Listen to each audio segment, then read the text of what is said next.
She came to rest on a snowbank at the side of a highway. A teenage girl who could have been anyone's daughter. Her journey had taken her places no young girl should ever know. But finally, it had brought her home to a small Pennsylvania town she'd never seen before. If only she'd survived, she would finally have known there were people who cared.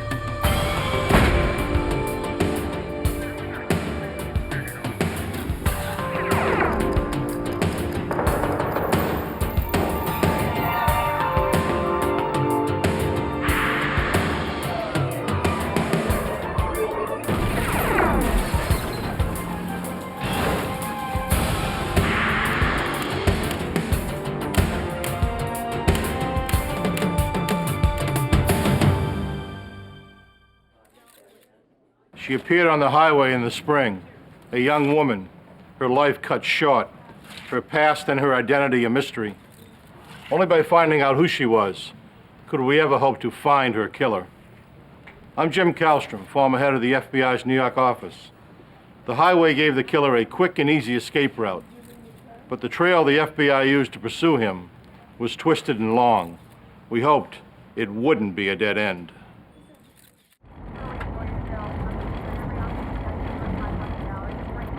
March 24th, 1993, Bellefonte, Pennsylvania. A late snowstorm had held spring at arm's length.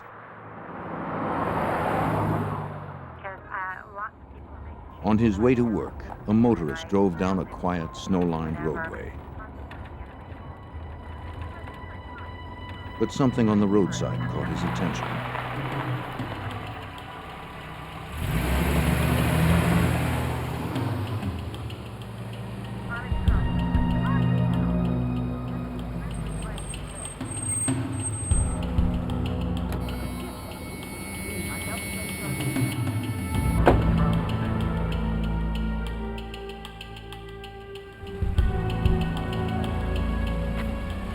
What he saw was unthinkable in this peaceful valley.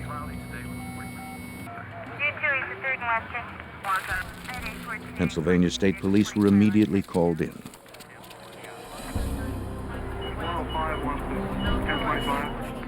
A young woman lay dead on a snowbank near the junction of two major interstates.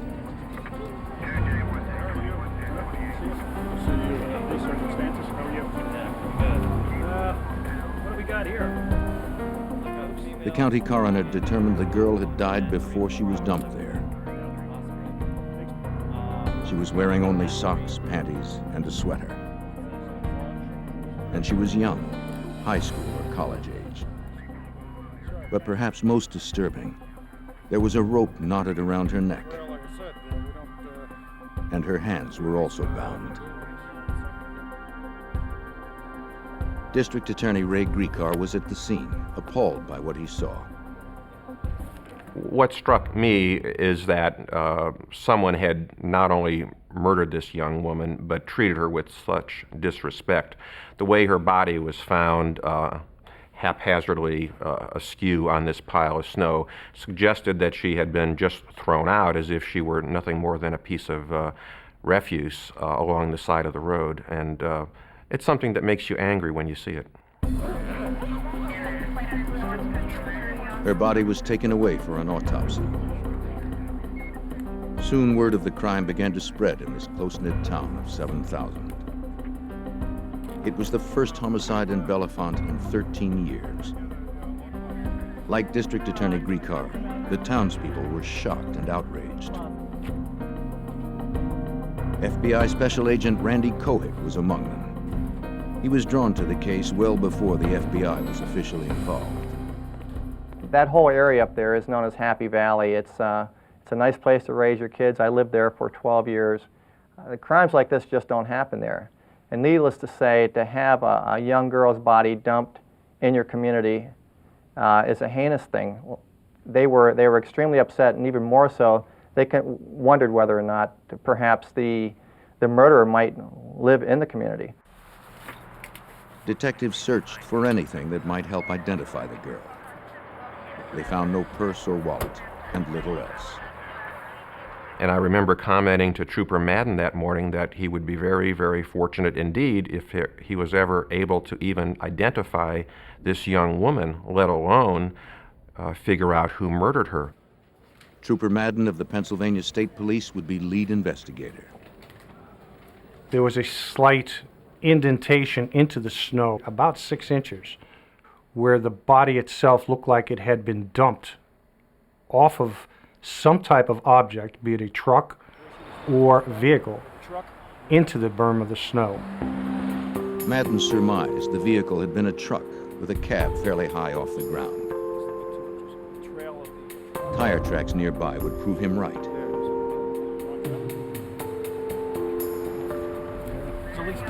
They were made by dual wheels, probably the rear wheels of a tractor-trailer cab. An evidence technician made plaster casts of the tracks to be sent to the Pennsylvania State Police lab. Examiners there would attempt to identify the brand and check for anything unusual about them. Then, if a suspect were found and his tires matched the tracks, the casts could help link him to the scene of the crime. Troopers fanned out to find clues. They searched both nearby fields and local Penn State University, but found nothing useful. The body was taken to Lehigh Hospital in Bethlehem, Pennsylvania. There, coroner Dr. Mahalakis would perform the autopsy, as Trooper Madden observed. The doctor determined the cause of death to be strangulation. There were no gunshot or stab wounds. The body's core temperature revealed the young woman had been dead less than 12 hours when her body was discovered. It seemed she had died some time before she was dumped on the roadside, as the coroner at the scene had guessed. Other tests indicated she had had sex before she died. Whether she was raped or had consensual sex at the time was not known. However, based on the circumstances, we believed at the time that a rape may have occurred. Dr. Mahalakis carefully removed the rope from around the girl's neck. Wait a minute, right here, Doc. There's a piece of hair, this black hair. Under the knot was a single dark hair. It didn't belong to this blonde girl. But was it the killer's? The hair would be sent to the FBI forensics lab in Washington, D.C., along with the knots for analysis. The type of knots could be important. They might help the FBI develop a profile of the killer. But the best clue came from the girl's left hand. There appeared to be something written on the palm. She had some faint numbers written on the palm of her left hand. They had been written on possibly in ink, and they'd been on there for some time as they had faded, and they were barely legible. It was thought by both Bill and myself that possibly this could be the lead we were looking for that could possibly lead us to her identity. Numbers, The writing was letters. indecipherable, though it looked like it might be numbers. That's pretty faint. Can you get that? Agent Kohig suggested experts at the FBI lab could make them clear enough to read. It was thought that perhaps we could have these enhanced by the FBI lab in Washington, D.C., so the skin was removed from her left hand and it was forwarded to the FBI lab. The girl's fingerprints would be run through a national database of missing persons. But the results would prove disheartening. Checks were made with her fingerprints through the APHIS system, which is a national system of checking fingerprints. They came back negative. Checks were also made using descriptors of the body and characteristics of the body, and that also came back negative. So we had no record of a person missing that matched this person we discovered.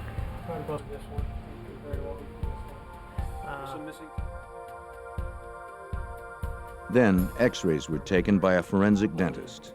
They could be crucial in identifying the woman. If a tentative ID were made and these x-rays matched those taken when the woman was alive, they'd confirm her identity.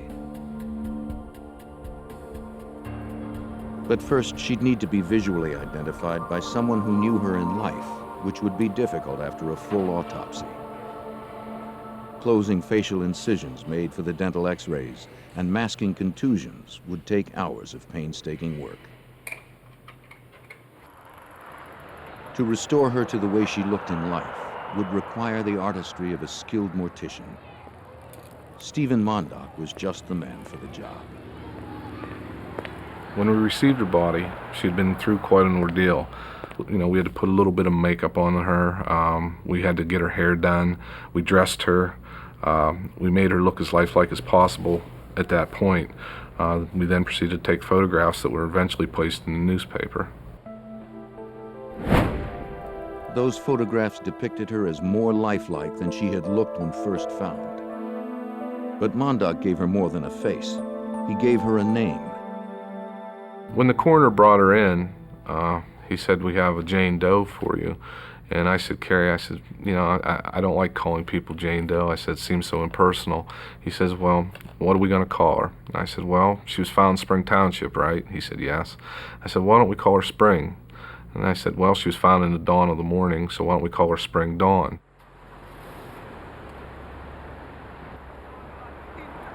Mondock's caring work gave investigators exactly what they needed. They showed photos of the girl to dozens of truckers at local truck stops, restaurants, and gas stations. Some offered the names of people the girl resembled. Her young face struck a chord of recognition in many who saw it. Notices in local papers and on flyers also generated leads. The outpouring of calls to the state police at the time was plentiful, and we had to sift through every lead to try to determine if this person was a local person.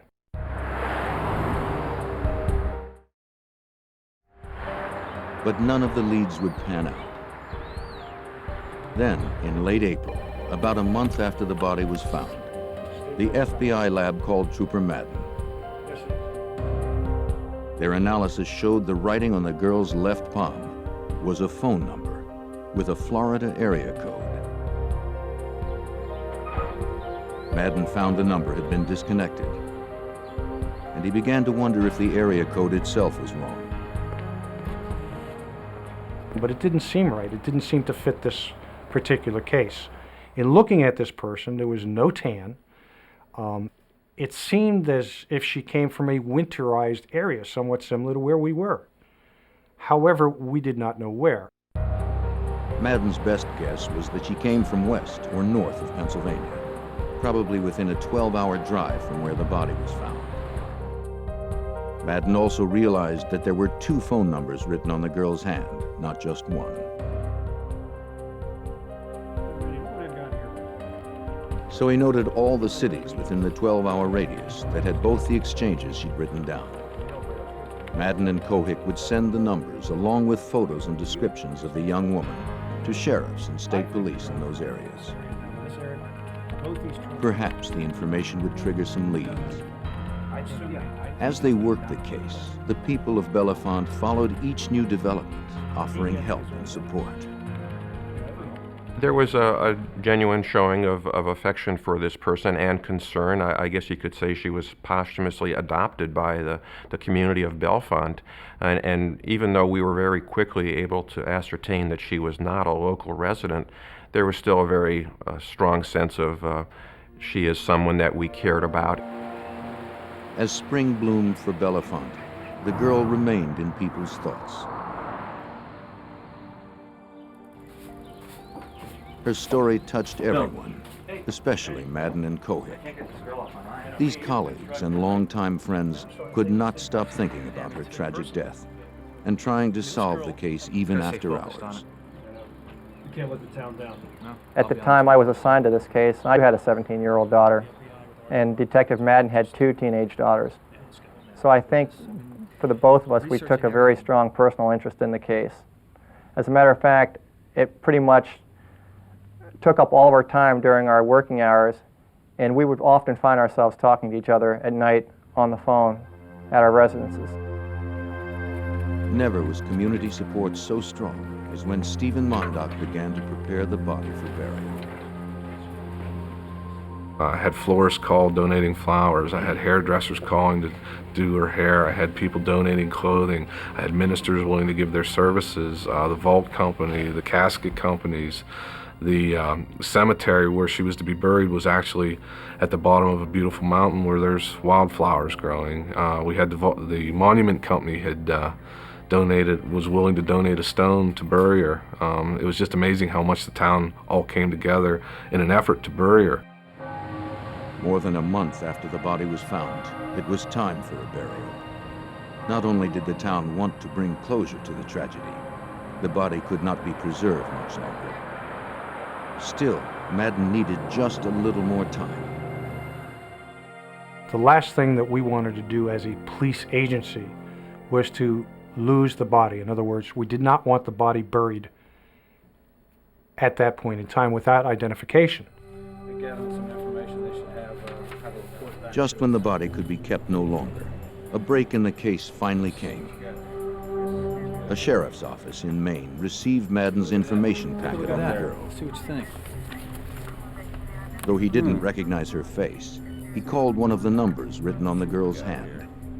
He had no idea who might answer the phone. Yes, hello, this is Sheriff. He reached Mark Rosenberg, a guidance counselor at a local school. Promising, given the girl's age.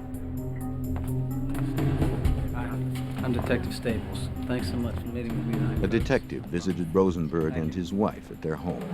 I'd like to see if you can help me identify the woman in this. When the detective showed the Rosenbergs a photo of the girl, they immediately recognized her. Can you look at that for me, please? And when they spoke her name, it was eerily familiar.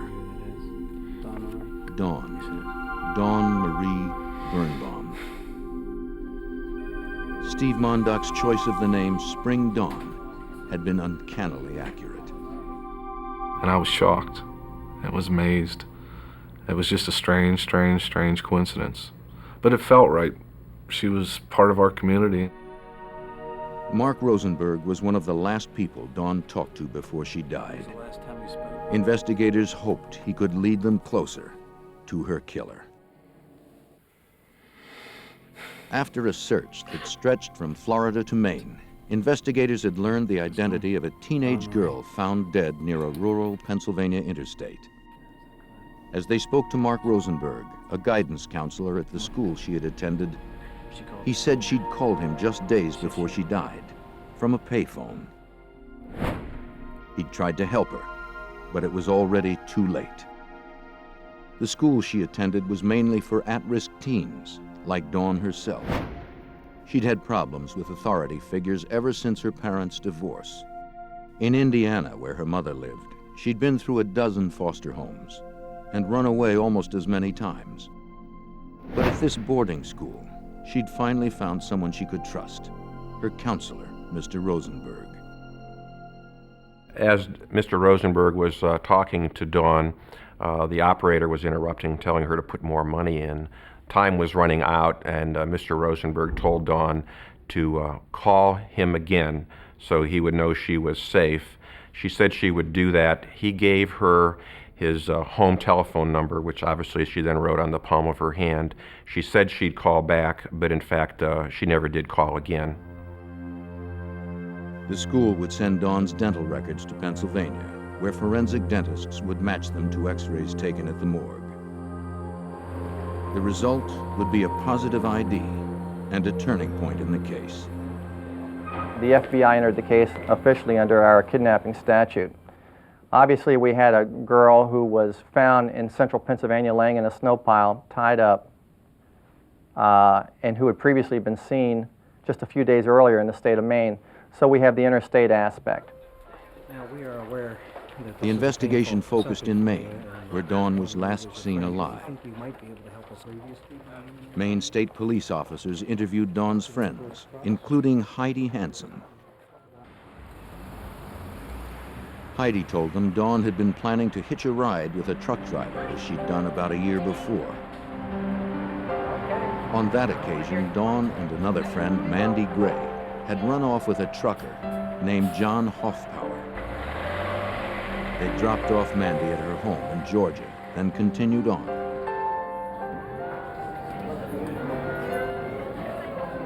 What had started as a ride became a relationship. As the weeks passed, they grew closer.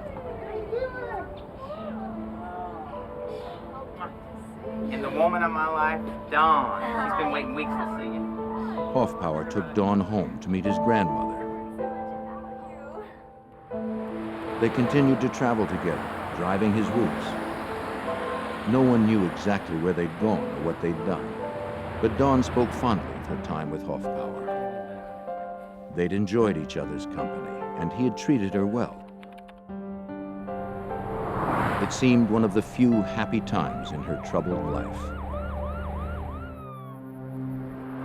Then, about a month after Dawn was last seen, the truck was pulled over by police in a random traffic stop. An officer demanded Dawn get out. She complied.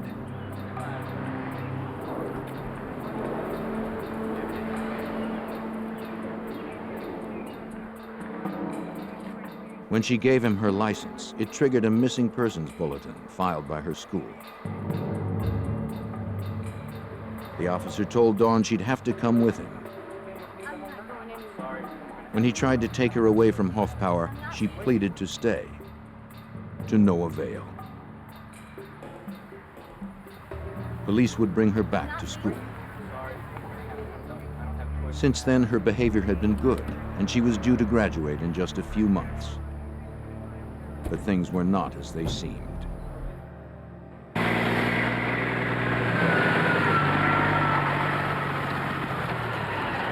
Apparently, Hoffpower was still in love with her, and maybe she with him.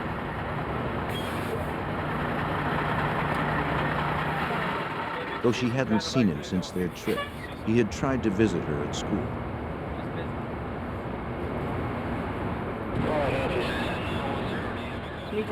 Listen, I'm sorry, you can't get in here. But security guards had kept him from entering the grounds. You got no clearance to come in here. Not having heard from him in a while, Dawn now told friends she was going to look for Hoffpower and run away with him again. Was brought back, On the evening of Sunday, March 21st, 3 days before Dawn was found dead, she had snuck off from a movie theater. She told her friend Heidi she would hitchhike to the Dysart truck stop in Bangor, Maine, hoping to meet Hoffpower.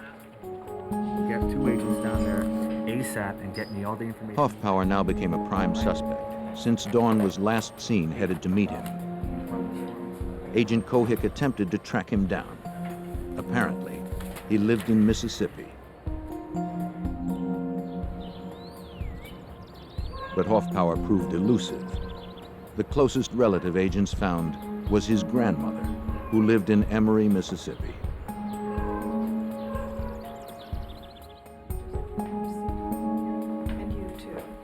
She welcomed them inside and told them she'd raised Hoffpower as her own son. He was devoted to her. No matter where he was, he called her almost every day. He had even brought Dawn home to meet her. Now, when agents told the woman of Dawn's violent death, she was devastated. Then, she shared with him her own tragic news. Last September, a half year before Dawn's murder, her grandson had stopped calling her. He'd also stopped working and taking care of his pets. He'd left his wallet in his house and disappeared. His grandmother believed he was dead, though his body was never found. His car was found riddled with bullets, and there was some reason to think that he had gotten into some trouble with some very unsavory characters and had met a violent end. Agents learned his car had been found in September 1992, a few miles from his Mississippi home, 7 months prior to Dawn's death. By a strange twist of fate, Hoffpower's disappearance had led to Dawn's death. If Hoffpower had arrived at Dysart's, Dawn would still be alive. Their star-crossed love affair had ended in a double tragedy.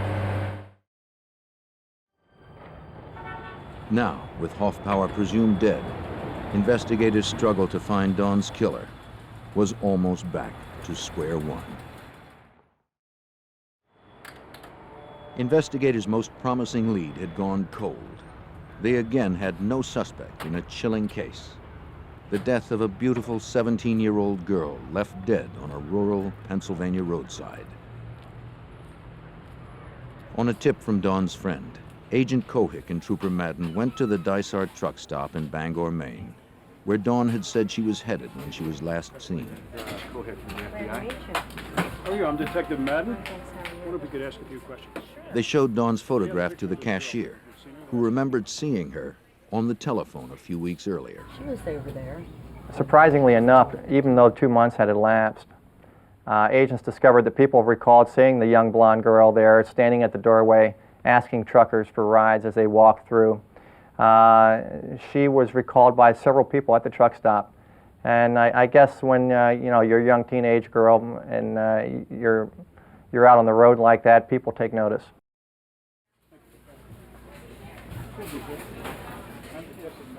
It seemed obvious this was where Dawn had made her last phone calls.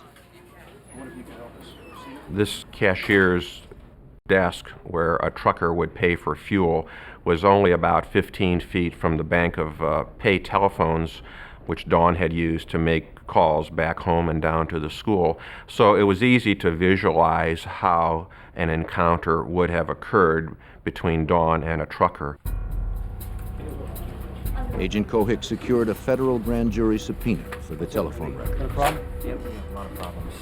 Going through them would be a painstaking task, but it was the most promising option in a case fast running out of leads. Mandy, her girlfriend, right? Mandy Gray. Some of her other girlfriends? The people Dawn had called might know where she had been going, or who she was going with. You got it.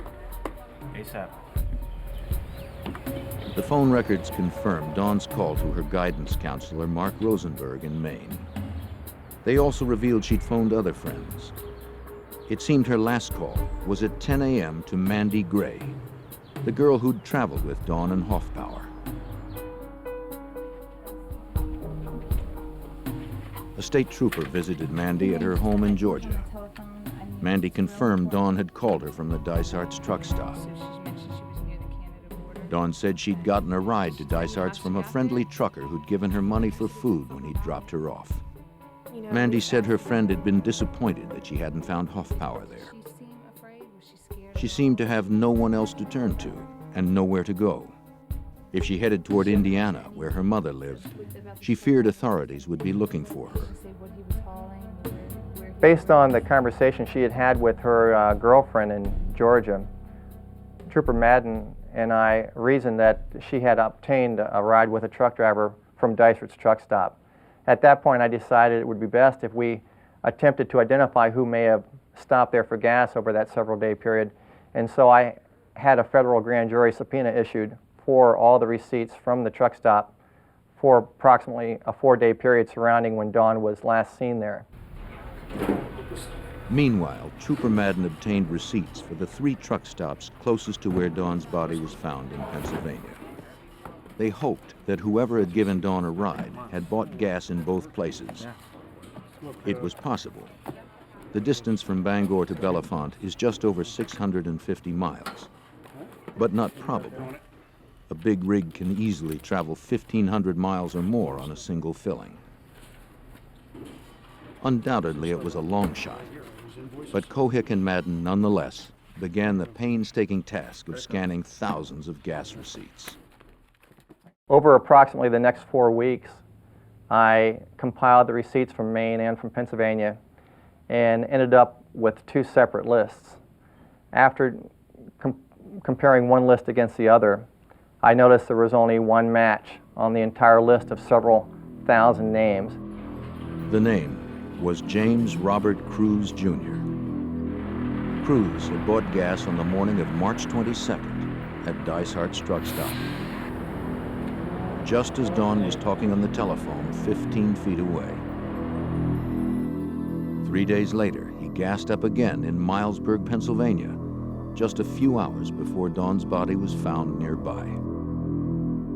So this was a big breakthrough for us. We have a guy who's in Bangor when Dawn is in Bangor, and in central Pennsylvania right about the time her body is found. The receipt showed James Robert Cruz Jr. worked at an Ohio trucking company. In response to a call from Agent Kohik, his manager verified the credit card purchases. Okay, I've got the records. And, Cruz was driving truck 44 on a route consistent with the events of the crime. got the times, got the dates, got everything here. Agent Kohik and Trooper Madden now had a suspect in the killing of 17-year-old Dawn Marie Birnbaum. Okay, that sounds good to me too. Exactly. Investigators pursued their prime suspect, wanted for the murder of a 17-year-old high school girl Wednesday morning, then whose we'll go. body was dumped Sounds near a good. Pennsylvania interstate. Mm-hmm. The man was a trucker named James Robert Cruz Jr. His manager told the FBI he was a model employee at an Exactly. Ohio trucking company. This is the file that we're But looking investigators found he had a And, dark past. for. Yeah, it turns I out. had a criminal history check run in the next few minutes and was able to determine that he had a rather lengthy criminal record. Most importantly on that criminal record was the fact that he had been in the U.S. military, and while in the U.S. military, he had been convicted of attempted murder via strangulation and had served time in Fort Leavenworth for that conviction. His military records gave investigators another key fact. We found that his blood type was A positive, which fit him into the small portion of the population which would be a possible source of the seminal fluid found in Dawn. It seemed investigators were closing in on their suspect. There's only one thing left that we could do to further attempt to identify whether he might have been the individual responsible for this murder, and that was to make a determination as to what type of tires he had on his truck. At Agent Kohik's request, an Ohio FBI agent inspected the tires on truck 44 while Cruz was on the road in another rig. The tires were XD1, Michelin, low profiles, a fairly unusual brand. At the Pennsylvania State Police Lab, an examiner attempted to match that brand to the tire cast made where Dawn's body was found. He compared the cast to detailed photographs in a tire reference guide.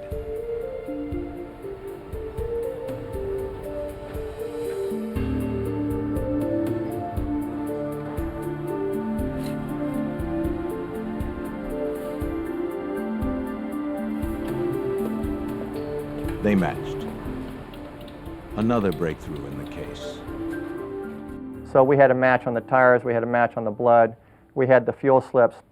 This, at this point, according to the United States Attorney's Office, was sufficient to put together a search warrant to search Jim's truck and to also perhaps take blood and hair samples from his body for DNA analysis.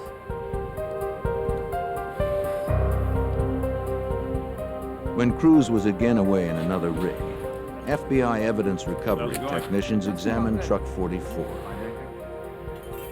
But if Dawn had in fact been in this truck, it would have been at least 2 months ago, so investigators didn't expect to find much. The fact that the truck was exceptionally clean didn't make them any more optimistic.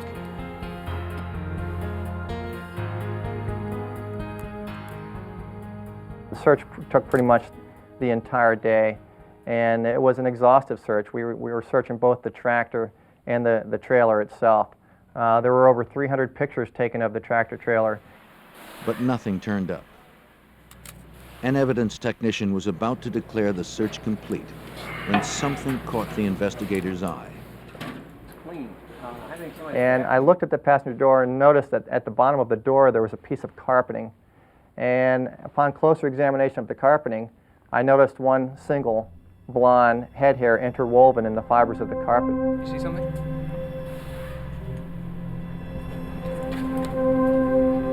It seemed amazing, but there Tom, it was, Bill, come here. as if Dawn had not been quite ready to give up yet. What is it? It's like a blonde hair. The hair would be sent to the FBI lab for analysis. I thought it was a little bit too good to be true that this could be a hare from Dawn. When do you expect them, Joe? Now, investigators waited for Cruz to return from his run. Mr. Cruz, James Cruz? They told him they were looking for a runaway last seen at a truck stop in Bangor, Maine. Do you mind if we use your office? No, right there on there. Thanks, Joe. They implied they were talking to many drivers. Take a seat right here in the chair. Yeah, we know you had a They asked to see Cruz's logbook for his record of travels on the days in question. The logs are government mandated to keep truckers from driving too many hours at a Gives kind of a time. history of where you've been. Cruz admitted he'd falsified his logs. Is it pretty accurate? Well, you know, it's Truckers commonly alter them to stay within legal limits. Pretty accurately where you've been. But it seemed Cruz's logs had been selectively altered. But the one thing we noticed was that the misrepresentations in the log seemed to occur just conveniently when the fuel was purchased in Pennsylvania, also when the fuel was purchased in Dyserts.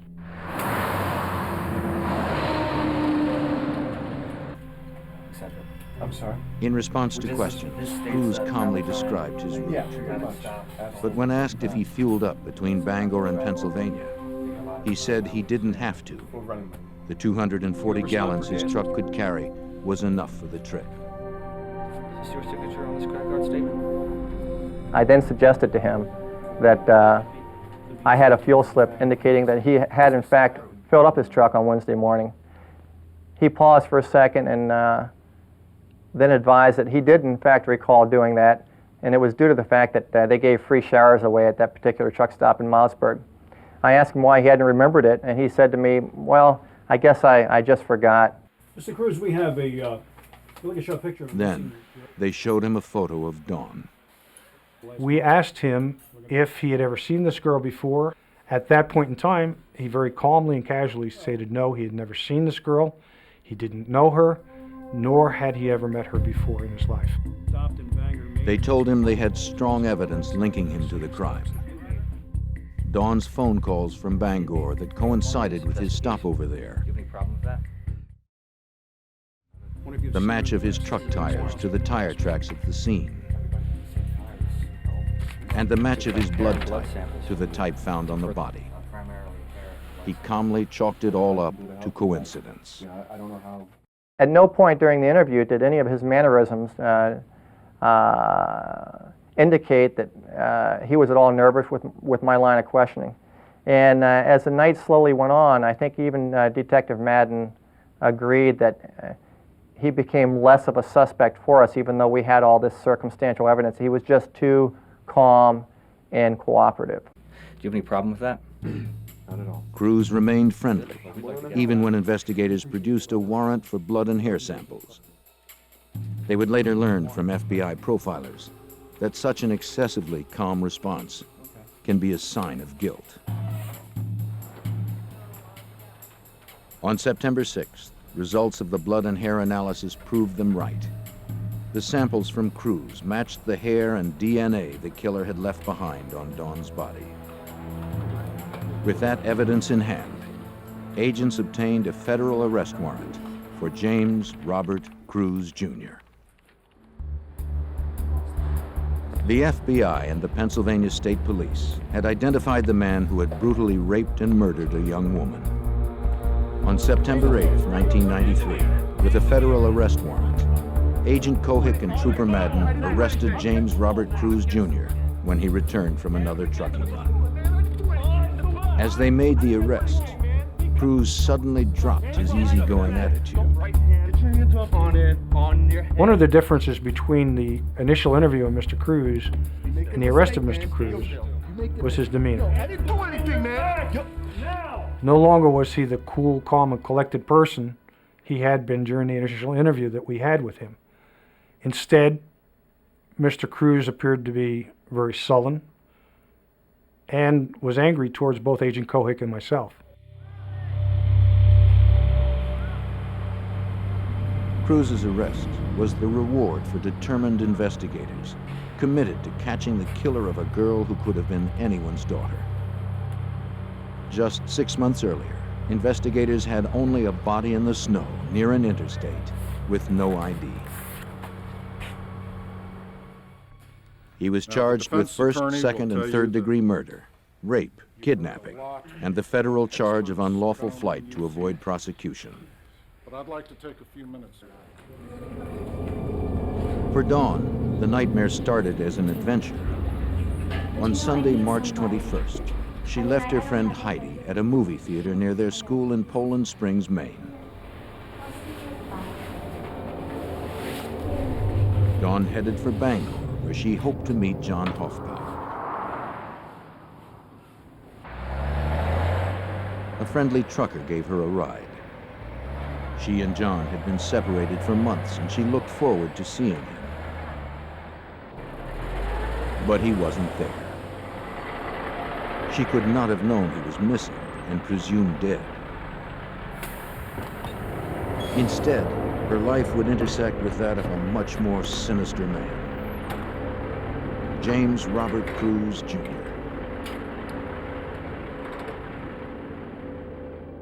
No, I'm okay. I'm fine. Dawn spent the day of March 22nd making calls at the Dysart truck stop in Look, I Bangor. was just calling to let you know I'm safe. She telephoned friends, letting them know where she was and that she was safe. Okay. We'll just tell everybody I'm okay. I appreciate that. She also talked to her school counselor, Mark Rosenberg, to say she'd run away, but was fine and promised to call him that evening. Okay. Oh, hang on a second. Hang on. She wrote his numbers on her hand for safekeeping.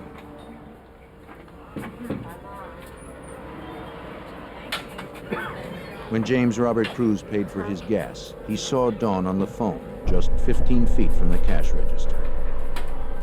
Okay. All right, well, we'll keep in touch, okay? All right. Bye. Cruz signed the credit card receipt, billing the gas to his employer in Ohio. Okay. Cool out there. Yeah. Bye-bye. Thank you.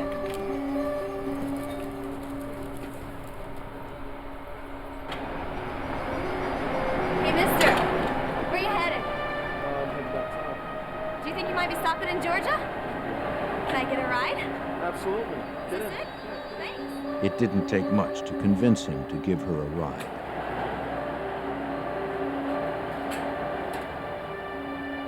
She and Cruz would head south.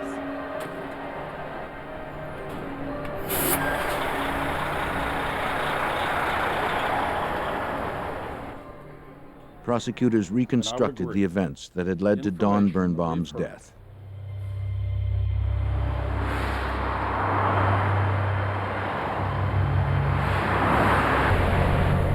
She had no idea of the danger that lay ahead. The hours she spent with James Robert Cruz would be her last.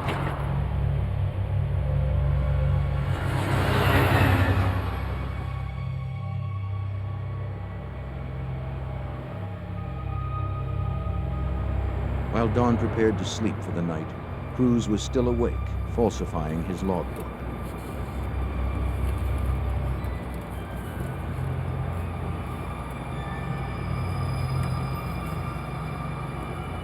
Dawn would soon find herself a helpless captive, trapped by a cruel predator, with no escape.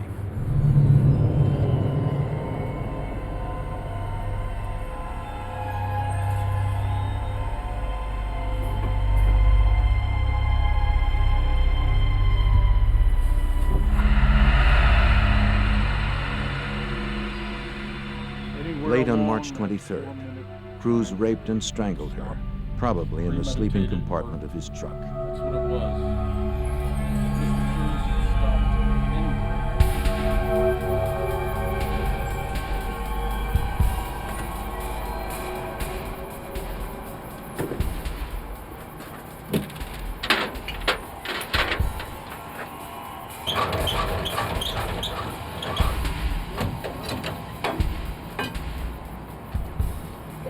That same night, after buying gas in Pennsylvania, he disconnected his cab from his trailer at the travel village.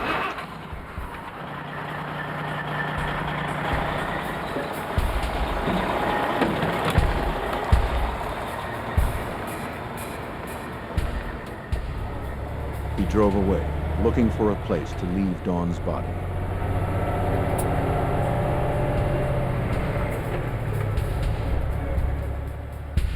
Cruz drove through the backwoods of Pennsylvania, anxious to dump the lifeless girl.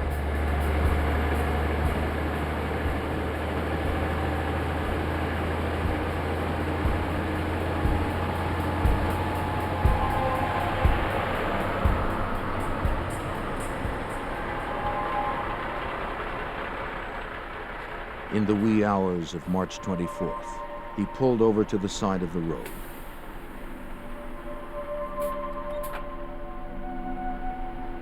He pushed Dawn's body out of the truck and onto the side of a highway entrance ramp.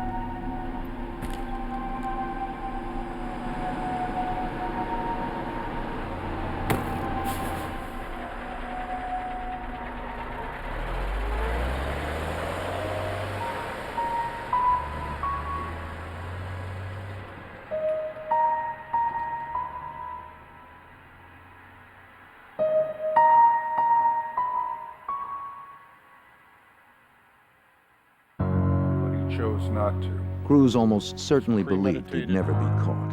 That's what it was. And if not for dedicated investigators, advanced forensics testing, and plain good luck, he might easily have gotten away with murder. District Attorney Ray Griecar served as prosecutor. And one point that I wanted to emphasize to the jury was how long it took Dawn to die at the hands of James Cruz. The pathologist testified that from the moment the rope was knotted around her neck, it took 4 minutes for her to die. Griecar's approach was effective. On June 14th, after 14 hours of deliberation, the jury found James Robert Cruz, Jr.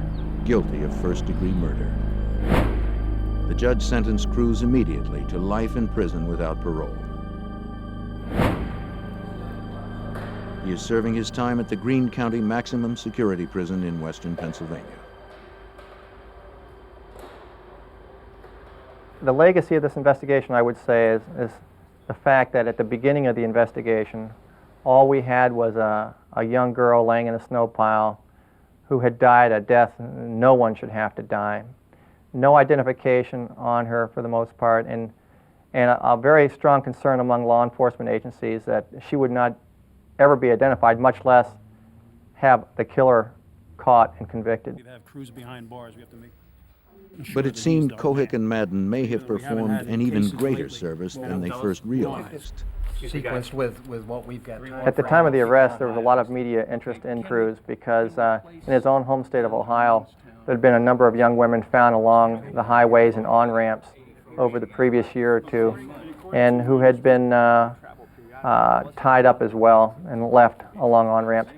A review of our VICAP database indicated over the previous 10 years there were approximately 600 young women that were found along the highways and who had died in a suspicious manner. We were not able to conclusively state that Mr. Cruz was involved in any of these murders. What we do know is that after the arrest of Mr. Cruz, the murders that we were talking about in the state of Ohio ceased. For Dawn Birnbaum, peace had finally come. The gentle people of Bellefonte will always remember her, and the killer who took her life and changed theirs forever. Two deadly fugitives are on the run from justice. Authorities follow an electronic trail and chase the escaped convict and his partner from state to state. The suspects are moving fast, determined to avoid capture. The police and FBI must track them down. before they take another life.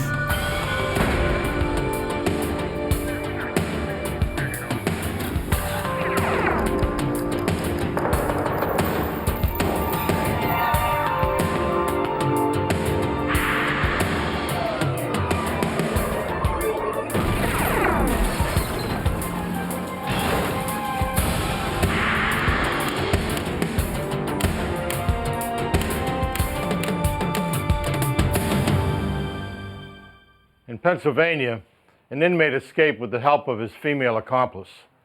Following a trail of fraudulent credit card receipts and death, authorities tracked the pair, but always find themselves one step behind. I'm Jim Kallstrom, former head of the FBI's New York office. The FBI and police raced to capture the deadly couple, who seemed to be running with no direction, no sense of fear, and nothing to lose.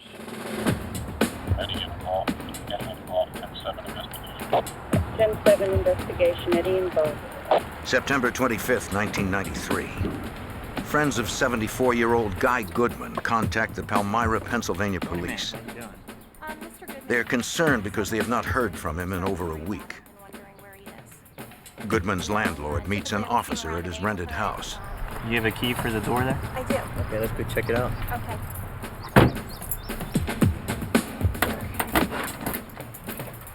You just want to step back there? All right.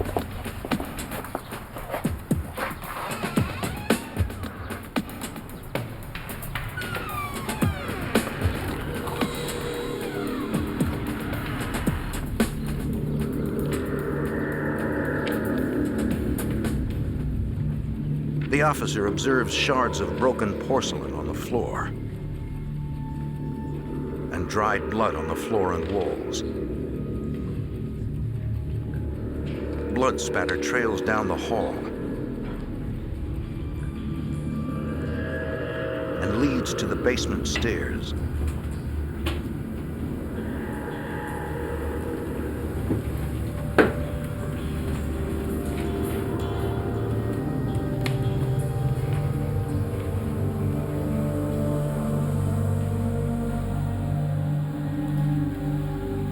In a storage room, he discovers a body.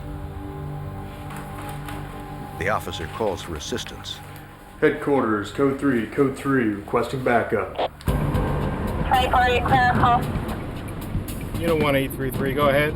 Detective Paul Zeckman of the Lebanon County Detective Bureau takes the lead in the investigation. Affirm, go ahead. 10-4, I'll be en route to that location.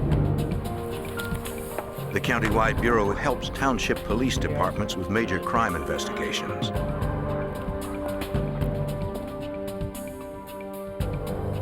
It was evident that the house had been ransacked. The kitchen drawers were open, things were strewn around on the floor. Going down into the basement area, you could see drag marks led from the stairway to a small storage room. The crime scene is gruesome. The victim's hands and feet are tied behind his back. Several layers of plastic bags, sheets, and blankets enshroud his head. Coverings are tightened at his neck with makeshift bindings. These items were either duct taped or tied with electrical cords. The plastic bag was duct taped over the cloth covering. Hoping to find a trace of the perpetrator, crime scene investigators carefully process the house. They dust every surface for latent fingerprints and collect a roll of duct tape left on a table. Likely the same tape used in the bindings. With no witnesses, only the careful examination of every item can help the detectives understand this crime.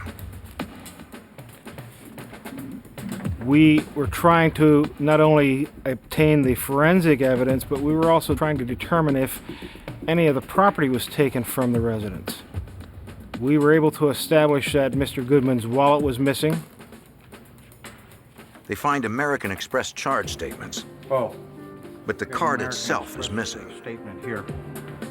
The account numbers get that all figured. In the bedroom, investigators discover an open box of checks. A series of checks from the middle of this box had been removed. We also knew that the vehicle of Mr. Goodman was also missing at this point. What do you have to do out here yet? Guy Goodman seemed like an unlikely target for this type of attack. Like most of the Palmyra, Pennsylvania community, Chief Michael Wayman knew of the victim. Guy Goodman was a retired florist. He was a lifelong resident of the Palmyra area, well known within the community and liked by everyone in the community. It was apparent that either the motive for this crime was a robbery that had gone bad, or that there was a robbery after the fact, after Mr. Goodman was assaulted and died. Palmyra, Pennsylvania is located in Lebanon County. This peaceful community sees fewer than 3 murders per year. In most cases, the victim knows the killer. At the autopsy, the victim's face is unrecognizable. The medical examiner uses dental records to confirm it is Guy Goodman. Based on the body's decomposition, he concludes Goodman has been dead for about a week. Although the victim was severely beaten, his wounds were not fatal. An examination of his respiratory tract reveals he died slowly from suffocation. Latent prints recovered from Goodman's house are processed at the lab.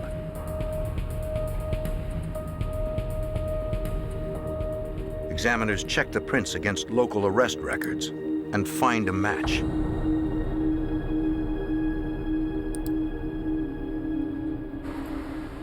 When the forensics report arrives on Zekman's desk, he isn't surprised by the results. Fingerprints that we had obtained at the crime scene matched Bradley Martin. Zekman knows the name all too well.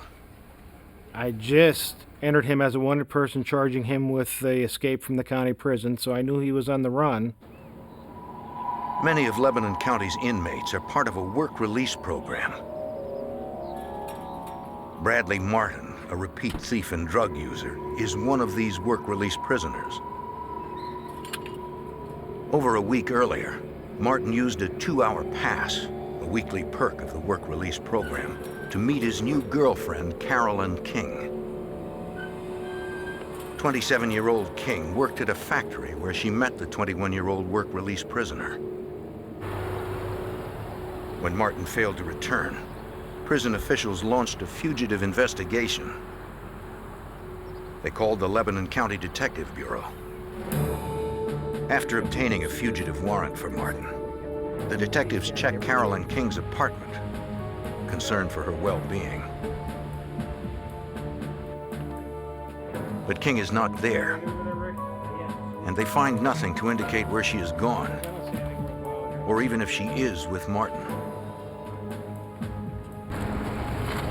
The detectives entered Martin in NCIC, the National Criminal Information Center. Once the murder of Guy Goodman is discovered, there is a greater urgency to find Martin and to determine if Carolyn King is unharmed.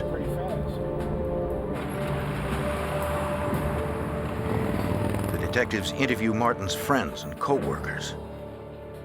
What they learn surprises them. Through interviews, we were able to establish that Bradley Martin and Carolyn King were together several days after Guy Goodman was murdered. We were able to establish that they were together in the Palmyra area, and then it was just blank.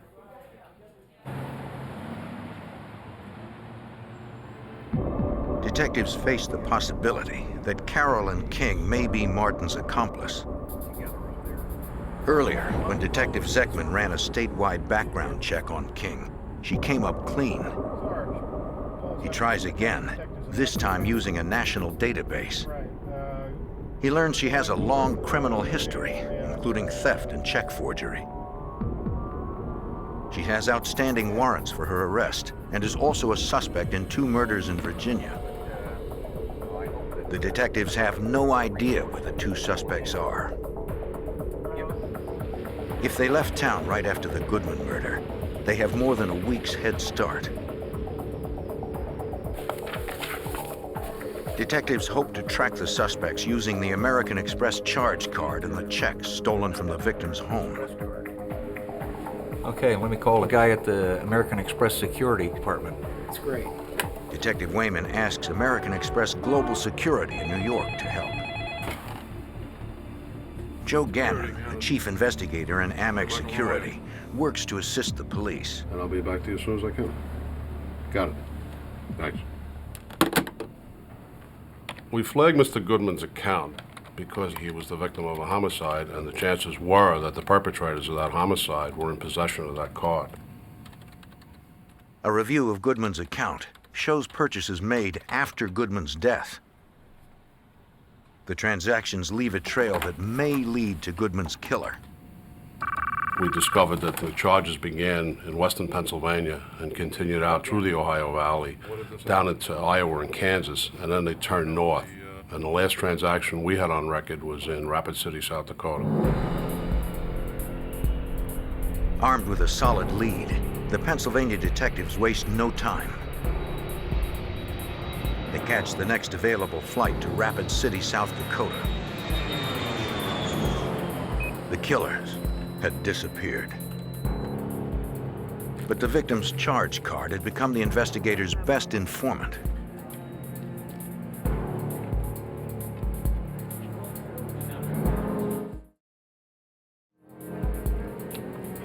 Police hope the trail of surfacing transactions will lead them to the murderers.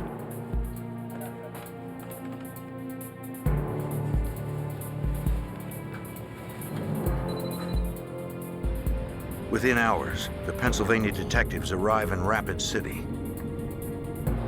Accompanied by local police, they visit the last stores where the charge card was used. Interviews with clerks verify their suspicions. Up until this point, we were speculating that Bradley Martin and Carolyn King were the two people that were using Goodman's American Express card. Then, investigators catch their first real break. Some of the individuals were able to identify Bradley Martin as the user of the card. Some were able to identify Carolyn King as the user of the card. The revelation confirms their theory. It was no longer a whodunit. We knew for certain who had done it. Now it was a matter of changing the focus of the investigation as to apprehending them. The Pennsylvania detectives circulate photos and detailed information about the suspects to all South Dakota law enforcement agencies. The Rapid City Police Fraud Unit, or Bunko Squad, tells them of an interracial couple who've been passing bad checks at local stores. Rapid City Police Department had a black and white bunco team who were trying to do a con game within the area. It was a black female and a white male driving a vehicle with Virginia plates. We knew that this fit the description of Carolyn King and Bradley Martin. We knew that Carolyn King had a vehicle with Virginia plates. We felt that they were there working in the Rapid City area. Driver's license registration, please. The Pennsylvania detectives assist as Rapid City Police pull over the couple in the car with Virginia plates. They confirm the couple is the team Rapid City detectives have been hunting, but not the suspected killers. The black female and the white male were in fact not Martin and King. They were just simply another couple that matched the description and who were doing their own criminal activities. American Express informs the detectives there have been no new charges in over a week. The investigation appears to be back at the beginning with no leads. Okay, what I can do for you is give you... But King and Martin are having trouble using their murder victims' out-of-state checks. Let me get my manager for you, ma'am. They need another source of cash.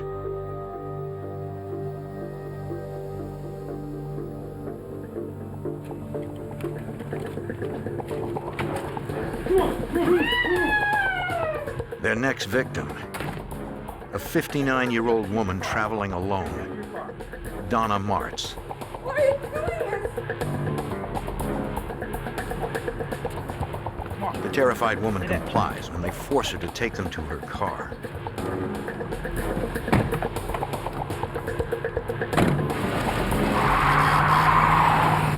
The next day, the Pennsylvania detectives learn that someone passed several of Guy Goodman's checks in North Dakota. The bank had cleared checks written in a number of locations in the Bismarck, North Dakota area. This supports the detective's theory. They had used the credit card. Now they were utilizing the checks stolen from Guy Goodman at the time of his homicide that further validated that they had to have been the persons who committed the homicide. Detective Allender, please. Zeckman phones authorities in Bismarck from the road. I'm Sergeant Zeckman from Lebanon County, Pennsylvania. I made contact with a detective within the Bismarck Police Department. I told him of locations that I had had checks passed, and I gave him a rundown of the Guy Goodman homicide and who was involved and what evidence we had discovered up to this point. And there was a long pause from the detective. And I asked him what was wrong, and he said, well, we're investigating a missing persons from that same hotel where one of these Goodman checks were passed. Donna Martz's family called police when she did not return home from Bismarck. They described Martz and her Chrysler New Yorker. Police comb Bismarck for any sign of Martz or her car, but find nothing. The detectives fear Martin and King have grabbed Donna Martz. The case has a new urgency. A woman's life is at stake. Police investigate the death of 74-year-old retired florist Guy Goodman, who was severely beaten, then murdered in his rural Pennsylvania home. Investigators determined that the victim's charge card and a book of checks were stolen. Fingerprints at the scene identify two likely perpetrators: 21-year-old Bradley Martin and his 27-year-old girlfriend, Carolyn King.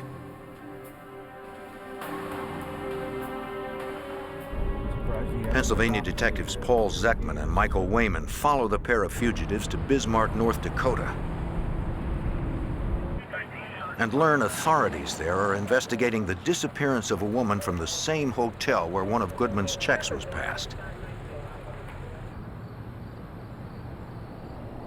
Donna Martz, a traveling tour guide for an interstate bus line, was last seen at the hotel where the suspects were staying. When Martz didn't arrive home as scheduled, her family reported her missing. Local authorities issue an APB on Martz's Chrysler New Yorker. The Bismarck FBI joins the case, led by Special Agent Craig Welkin. The FBI and the North Dakota Bureau of Criminal Investigation set up a task force which was joined by other agencies, including the Bismarck Police Department and the local Sheriff's Department.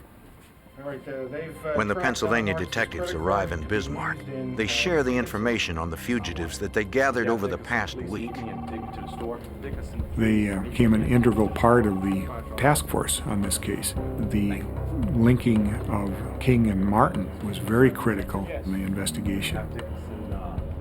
With potential suspects identified in the abduction of Donna Martz, the task force still struggles for viable leads.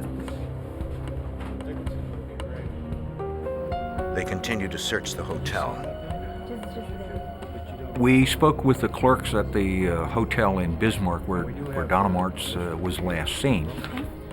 And they were able to tell us that Bradley Martin and Carolyn King had stayed at the same hotel.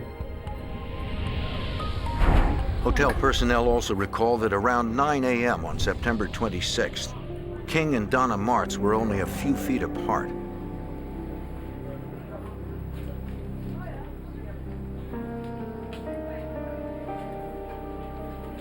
They were able to confirm that Carolyn King had been in the lobby at the same time that Donna Martz was in the small dining area having her continental breakfast. No one noticed Martz leaving the hotel with anyone, but investigators fear she's been kidnapped. Now they need to find out where the fugitives went next. Then, police discover Guy Goodman's car, abandoned, outside Bismarck. There is no sign of Donna Martz. And the search reveals only receipts from stores along the suspect's route and several unused checks bearing Goodman's name. Once again, the suspects have left authorities with no leads. FBI Special Agent Craig Welkin knows they must find Martz before her kidnappers decide to kill her. Everybody in an investigation like this is extremely busy. Lots of information coming in, including information that really is extraneous, but you don't know that at the time. So there's a lot of sifting and sorting of information, a lot of trying to prioritize and make sure that your primary emphasis is in the right direction to recover the victim alive and well and apprehend the suspects. Sleepless hours pass with no leads. Then, a break. Working with Donna Martz's bank, detectives learn her credit card was used in a shopping mall more than 100 miles away. She had no relatives out there. There was just absolutely no reason for her to go that way. The MO matches that of Goodman's killers. Mart's credit card started showing charges on it a day or so after she had gone missing. We were fairly certain that she was not the one doing the charges. The FBI dispatches teams to interview sales clerks at the mall. None of the clerks can positively identify Martin or King as the user of the card. But they are sure Martz did not make the purchases, which were for young men's clothing. When you're working the case, you become very much aware that the clock is working against you, particularly when you have a situation like this where we know that Guy Goodman was murdered. The next significant lead comes when Martz's account posts a withdrawal in Montana. It occurred days earlier at an ATM in the small town of Shelby. Montana FBI agents bring the ATM surveillance tape to the command post in Bismarck. Detectives Wayman and Zeckman positively identify Bradley Martin using Martz's credit card. It is the first definitive proof linking the suspects to Donna Martz. The tape confirms Martin and King traveled west, but there is still no sign of Martz. The evidence is building. Yet investigators' main concern is not prosecution, but finding Donna alive. And although we had an ideal that they were heading in a general direction of west, they could change that direction at any time. So it was very frustrating because we felt that there was a short time frame in which, if Donna Martz was still alive, that we would be able to apprehend them and save her. Special Agent Welkin knows they must speed up the process of tracking the victim's credit card usage. I contacted Ben Patty, a retired FBI special agent who was employed by a major credit card company issuing Donna Martz's card.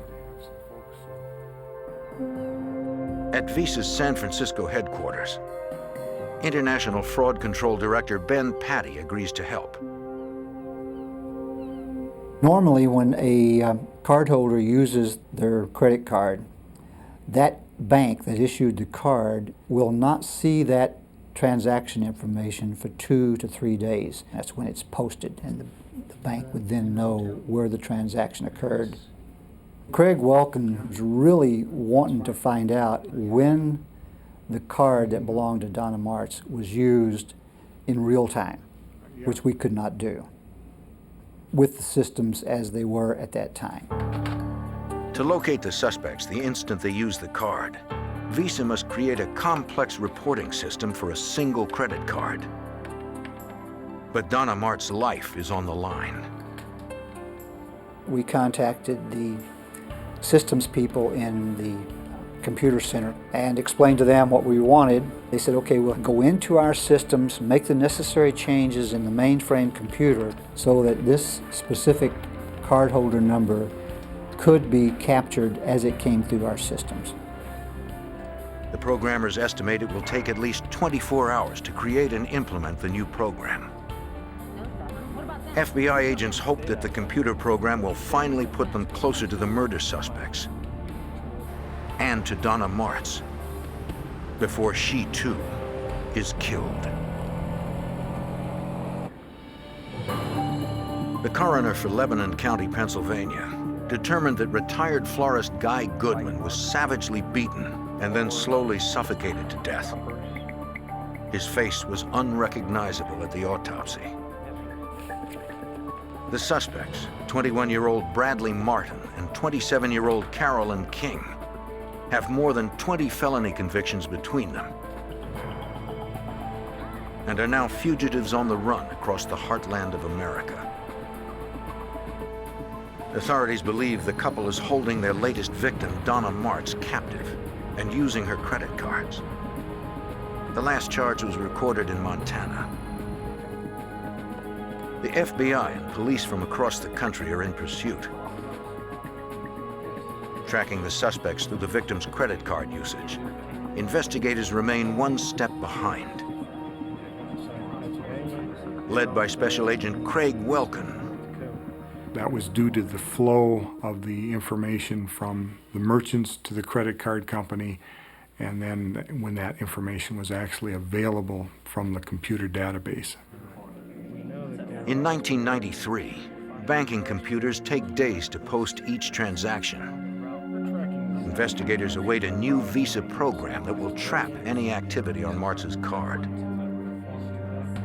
Pennsylvania detective Paul Zeckman chased the pair from the beginning of their flight. It was very frustrating being days behind locating places that Martz's credit card had been used, because we knew that, number one, this couple had killed Guy Goodman. We knew that Donna Martz potentially was going to be the next victim if she had not already been killed. There was nothing we could do more than what we were doing to try and locate them and stop this from happening. Investigators try to estimate where the suspects will go next. They alert all law enforcement agencies on the suspects' possible routes. They post descriptions of the suspects in their vehicle in the National Crime Information Center's nationwide database. We entered both Bradley Martin and Carolyn King in NCIC. They were also entered in as kidnapping suspects. In addition to that, regional messages had gone out to all the police departments to be on the lookout for Donna Martz, Carolyn King, or Bradley Martin. If any police force in the country runs into the couple, the Bismarck Task Force will be notified. To further increase their chances, investigators faxed descriptions of the suspects and the victim to police agencies along Martin and King's likely routes. But there are no incoming leads beyond the sporadic credit card purchases.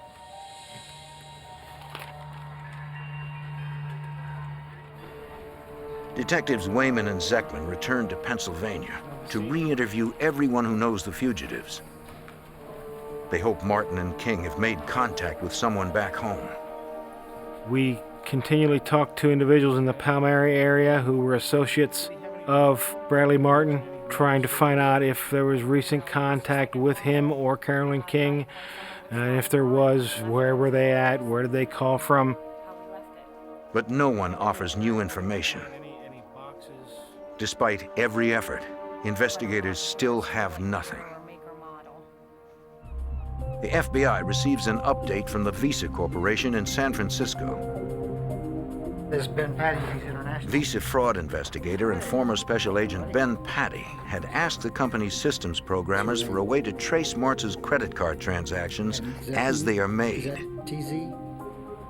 And I told the FBI, and we set up a system of contact between our systems people in Virginia, myself, and then the FBI and their command post.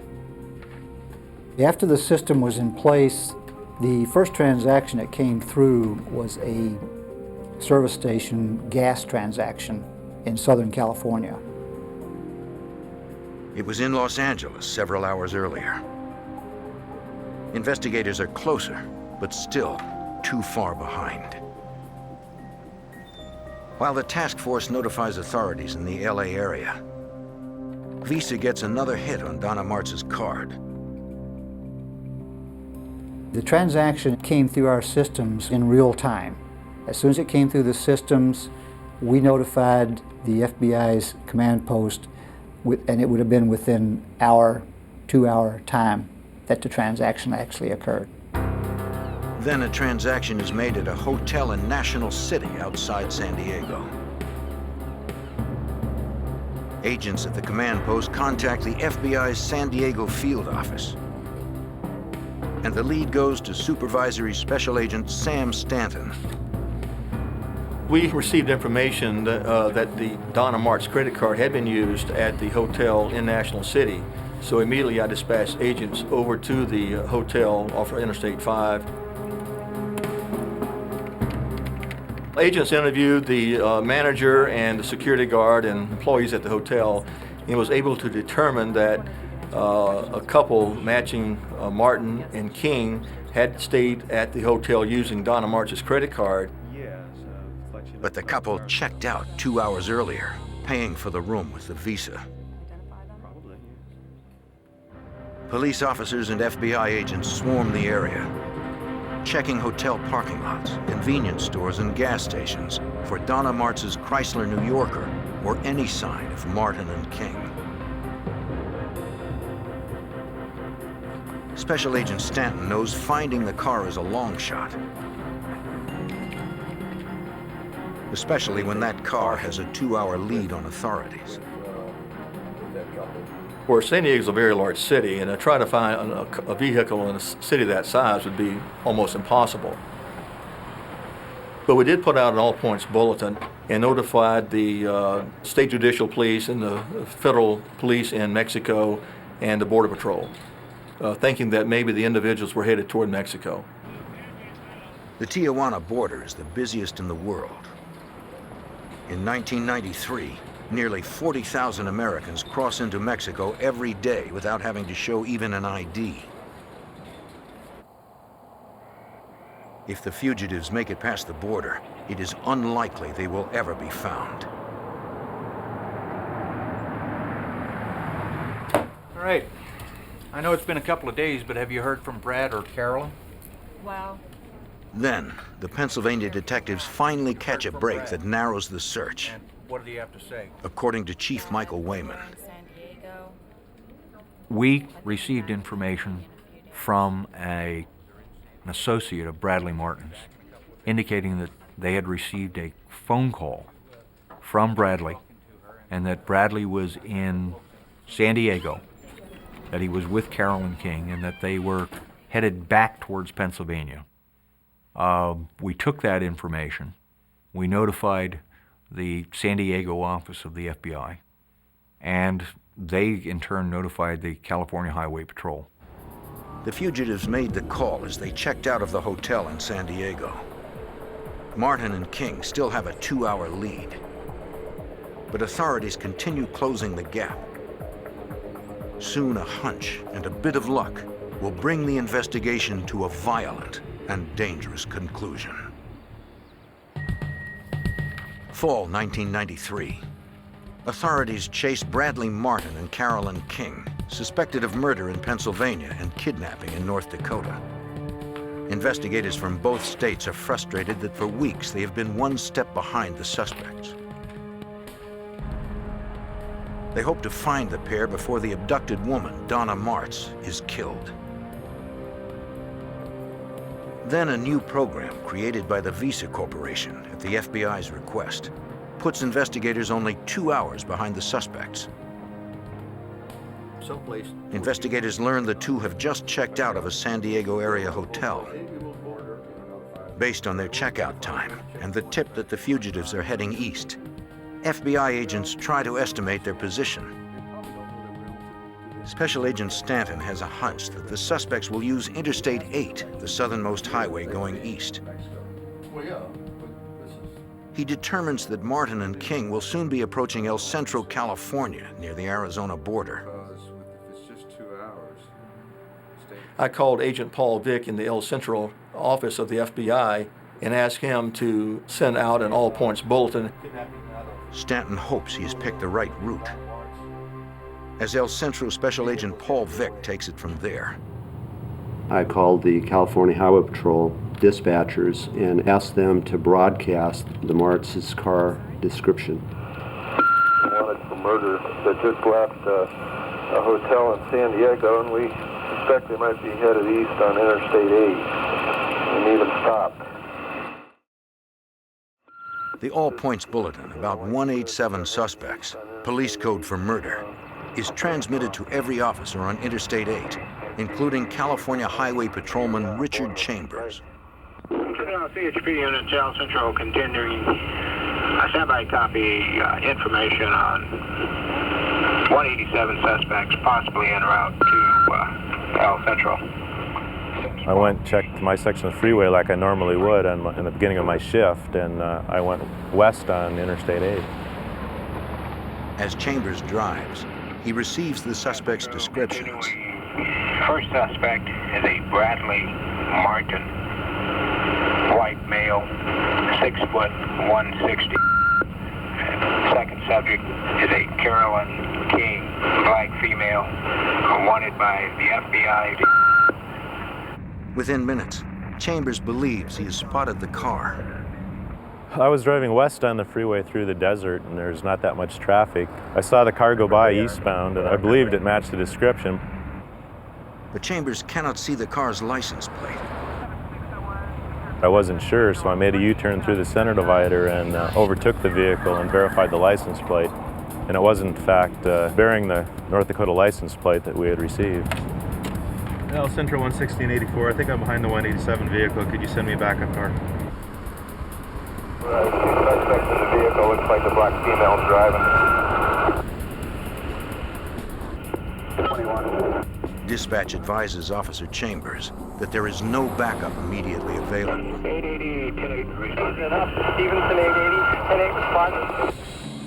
Only one unmarked unit races to catch up to the suspects. That's Sergeant Riley responding to the pursuit, joining pursuit. Police know the suspects are desperate and probably armed. 2 suspects, the black female driving. We'll attempt to contact DPS. 10-4, and they know I'm behind them at 60 miles an hour coming up on 186. 10-4 at 60 miles per hour coming up on 186. But so far, the suspects appear calm as they approach State Route 186. Report, they're going to head us south on 186 where it looks. They're getting off 186. 10-4 southbound on 186. Chambers' backup is still several miles behind, racing to catch up. On Route 186, the chase intensifies. They're not stopping, they're trying to accelerate to 70.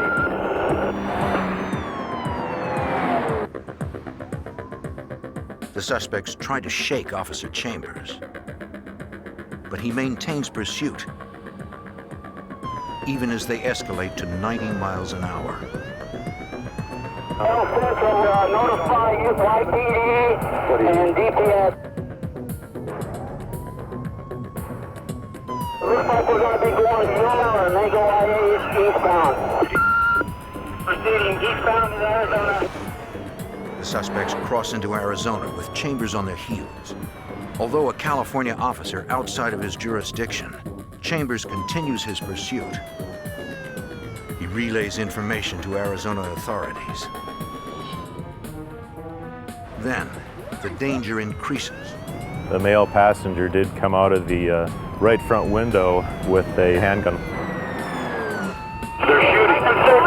They are shooting. Sound like they're shooting. Chambers stays on them, intent to capture the deadly suspects.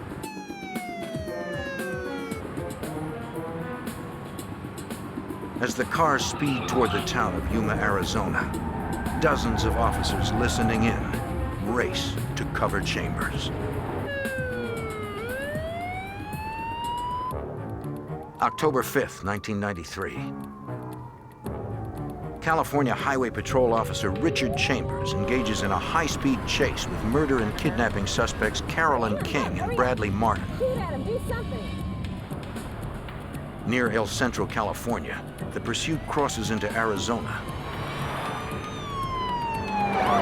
Backup is responding. But as the suspects barrel toward the town of Yuma, Arizona, Officer Chambers is on his own and under fire. He knows he must capture the pair before they kill again.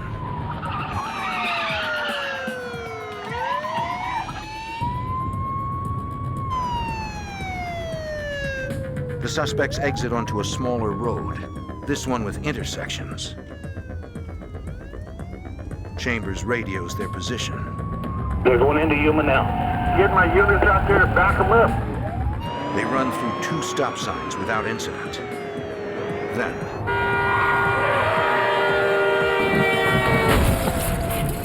when they crash, the suspects flee on foot. I got out of my car and drew my pistol and ordered them to stop, and I told them if they didn't stop, I'd shoot, and at that time the female did stop.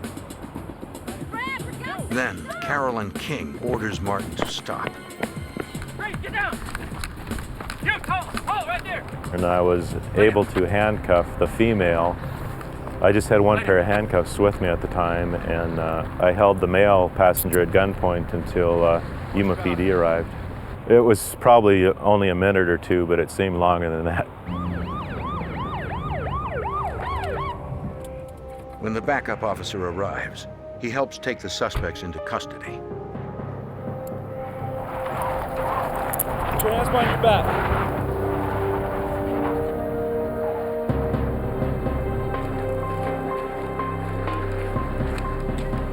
After a 2-week cross-country flight, pursued by police and the FBI, Carolyn King and Bradley Martin have finally been stopped.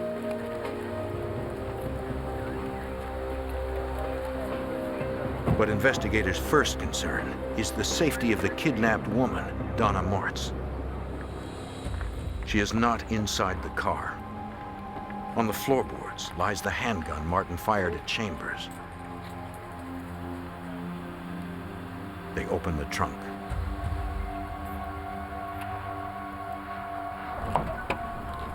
Inside, police find duct tape, a knife, and Donna Martz's glasses. But nothing indicating where she is.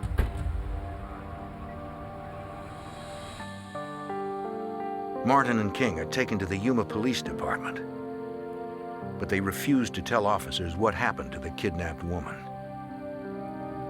You know Donna Martz. FBI agents arrive and interrogate the suspects separately. Carolyn King is defiant from the start, refusing even to admit her real identity. She claims no knowledge of Donna Martz. Another agent is unsuccessful with Bradley Martin as well. When Special Agent Paul Vick reaches the station, he learns that Martin has refused to talk.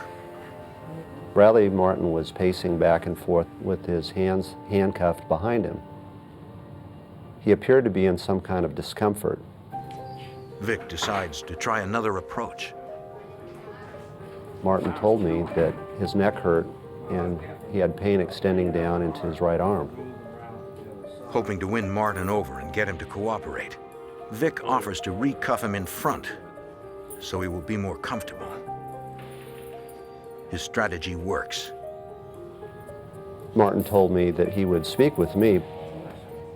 The agent reminds Martin he had earlier invoked his right to an attorney, but the suspect says he is now waiving that right. Vic drafts a statement to ensure Martin's waiver will hold up in court. Once he agreed to that, he signed this piece of paper that I wrote out that he agreed to talk to me, even though he had invoked earlier. After he signed that document, I looked him straight in the eyes and I told him that I knew that he killed somebody in Pennsylvania, but that I wanted to know that Martz was okay. And then I told him, "Is she okay?" And Martin looked at me and he told me, "No, I killed her." Martin says they kept Mrs. Martz for over a week. But after several close calls with police, he decided to get rid of her. They stopped in the Nevada desert. He got her out of the trunk and walked her to a ditch at gunpoint. He says she knew he was going to kill her. She said one thing before he fired, that she loved her children. The news devastates everyone who had hoped to save Donna.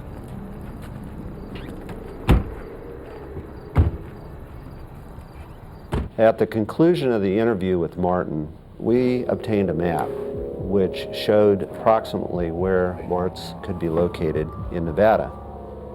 And we then faxed the map to the Elko, Nevada FBI office, at which time, late at night, the search was initiated to look for Donna Martz's body.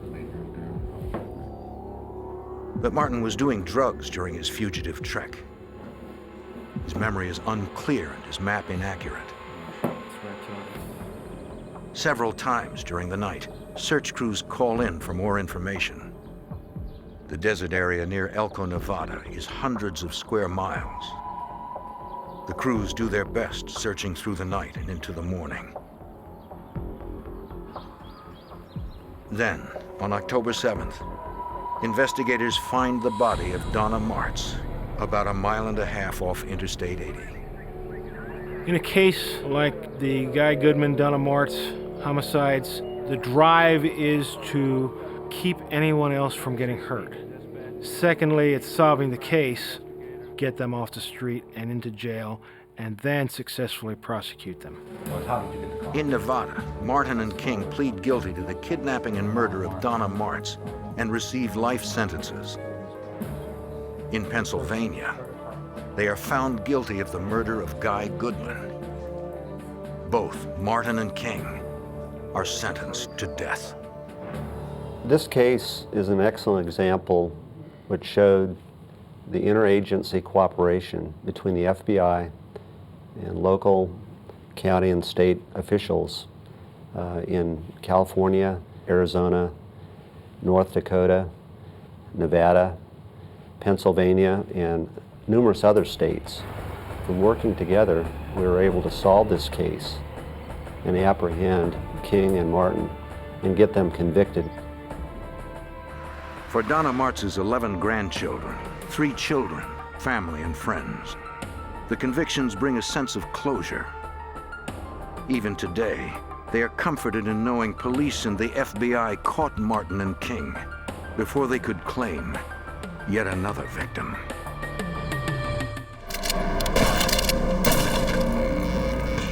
A ruthless grab for power tears a city apart. A crime family splits in two as the young and the old fight to the death. The FBI is caught in the middle as they infiltrate the syndicate in a desperate attempt to end the brutal war raging on the streets of Philadelphia.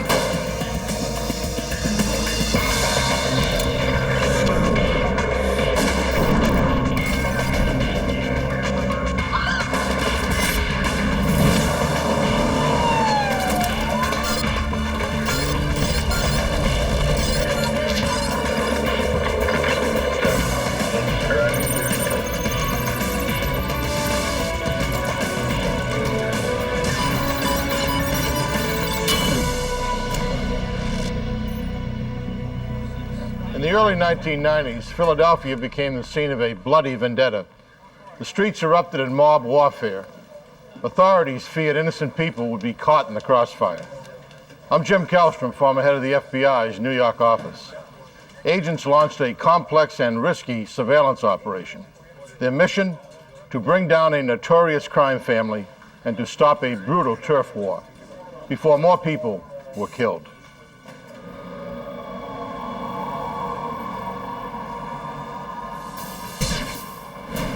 (1990). A quiet morning in South Philadelphia, Pennsylvania. Joe Andruzzi is being wired by the FBI. He's a 20-year-old accounting student at LaSalle University, and he's in trouble. He's been betting on football through a mafia bookmaker.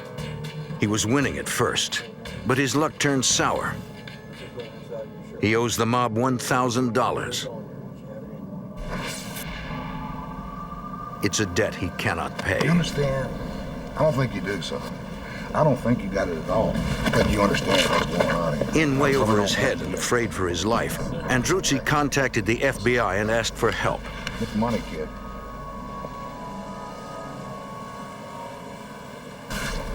South Philly is a tough place. Not the kind of place where you want to cross the mob.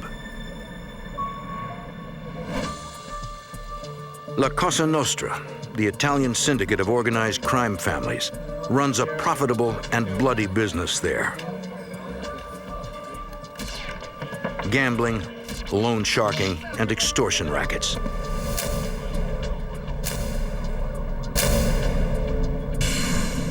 For years, South Philly was run by Angelo Bruno, known as the Gentle Don because of his dislike of violence. He took over the city in the 1950s. He was brutally murdered in 1980. The man suspected of being behind the hit was Nicodemo Scarfo. Nicky Scarfo took over Bruno's empire. He was a cold-hearted killer who ruled the city by violence. But now Nicky Scarfo is in jail. The FBI wants to find out who is running the Philadelphia mob while the boss is behind bars. Andruzzi's problem with the loan shark gives the FBI the perfect opportunity to collect new information on the organization.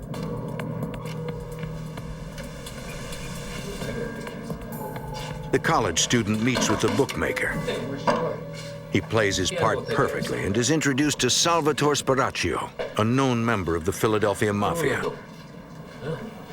don't have the money. You don't have the money? FBI Special Agent Jim Marr was the case agent on this investigation. Salvatore Sparacchio didn't make any overt threats, but the implied threat, I'm the boss of the family, you got to pay. I want $120 a week for 10 weeks. The boss offers a repayment plan. Although the mob is charging little more interest than a credit card company, the penalty for defaulting on the loan has a far higher price. Nicky, here, take some cake home to your wife. Hey, thanks, Bob. For the next 10 weeks, the FBI gives Andruzzi the money to make his payments. And each time he takes the money to the bookmaker, the FBI records the conversation, building their case against Salvatore Sparacchio. Each payment is evidence of the crime, of racketeering.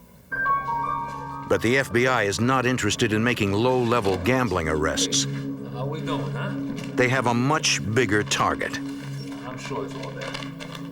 The ultimate goal is to destroy the Philadelphia Cosa Nostra family as a crime problem. Nicky, some cake? Hey, Boogie, you know too much.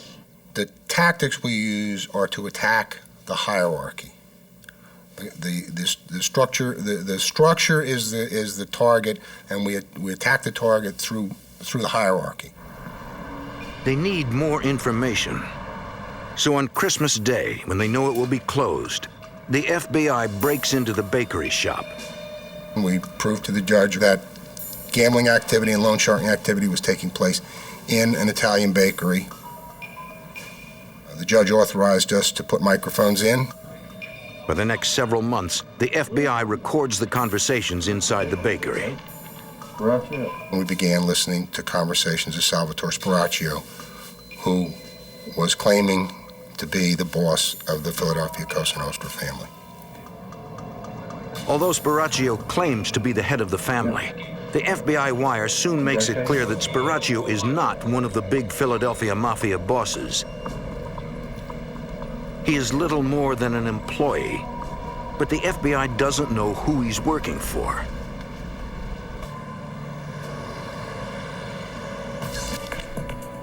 Thinking he can lead them to his boss, the FBI surveillance tracks Sparacchio to a law office in Camden, New Jersey. There he meets with other members of the Philadelphia Mafia, including one man well known to the FBI, John Stanfa. John Stanfa is a Sicilian immigrant and a made member of the Sicilian Mafia. He worked as a driver for the late Angelo Bruno, aka the Gentle Don, former head of the Philadelphia family. Stanfa was implicated in the murder of the former Mafia boss in 1981 and was apprehended in Maryland. He was convicted of perjury in his testimony before a grand jury that was probing Bruno's death. He went to jail for 8 years. When he was released, the Philadelphia Mafia put out a contract on his life for the killing of Bruno. Special Agent Fred Walsh is a member of the FBI's organized crime squad. Only through the intercession of his Gambino associates up in New York, the contract was taken off him and he was allowed to live. After Nicky Scarfa went to jail, Stanfa returned to Philadelphia. He went to work in the construction business and laid low for a while. Since he was relatively quiet. So when he started to come to power and we started to notice he was making a name for himself, it came as a kind of a surprise to us. Thanks to the cooperation of the young college student, the FBI has now identified the man they believe is running organized crime in Philadelphia. We had put away the previous boss and most of the hierarchy of the family. We felt if we could put Stanfa away, that we would go a long way towards the ultimate goal of eliminating the crime, the Philadelphia family as a crime problem. On the street, informants confirm the FBI suspicion that John Stanfa is the new boss of the Philadelphia Mafia. Once you determine that an individual like Stanfa's taken the family over, you want to see how he intends to run it. You contact your informants, see what they can provide. Stanfa maintains a low profile. He runs things like the Gentle Don before him. He engages in traditional mob activities such as loan sharking, gambling, and extortion.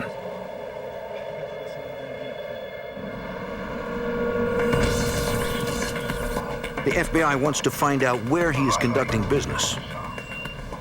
According to FBI informants, high-level secret mafia meetings are being held in the lawyer's conference room. Informants told us that that's where they were meeting, that they felt secure there. Since it was a lawyer's office, they felt secure there from FBI eavesdropping. We decided that it would be a very, very good place to put microphones. Agents prepare an affidavit to wire the premises. We recognized that intruding into a lawyer's office was extraordinary. The affidavit had to go down to the FBI headquarters. The director of the FBI personally signed off on it. A federal judge gives the FBI the green light. Agents install a hidden video camera outside the law office so they can monitor anyone who enters or leaves the building. How about now? A special FBI entry unit will install a hidden microphone inside the law offices.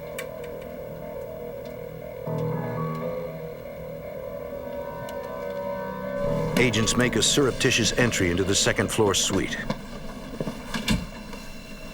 In terms of the actual entry into the premises, it's what I regard to be one of the most dangerous things the FBI does, because you're burglarizing someone else's property. Although you have authority to be there, the person, if you encounter someone, he doesn't know that you have authority to be there. Inside, the agents fear they've been discovered. An armed deputy sheriff is inside the building. The night before we went in, the re-elect the sheriff campaign moved into the ground floor. The agents making the entry were surprised by a deputy sheriff. Fortunately, they were able to conceal themselves. He got in and got out before there was any problem.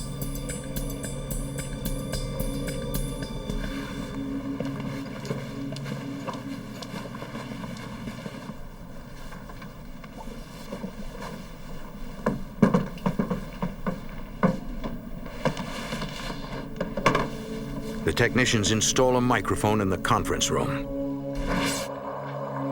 The surveillance agents will first try to identify each suspect and determine their roles in the organization. There's 18 FBI agents who do nothing but physical and photographic and video surveillances.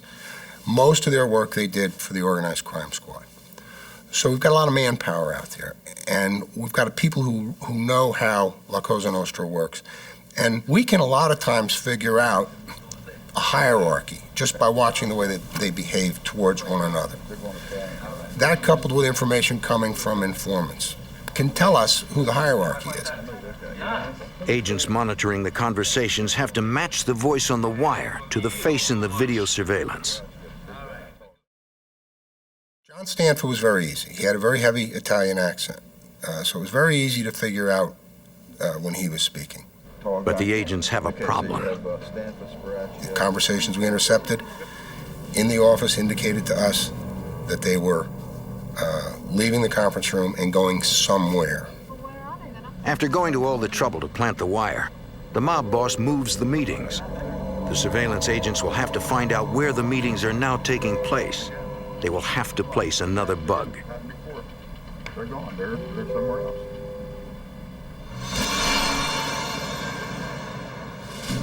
A few days later, the FBI learns from an informant that a high-level sit-down is about to take place at the law office between John Stanfa and several associates.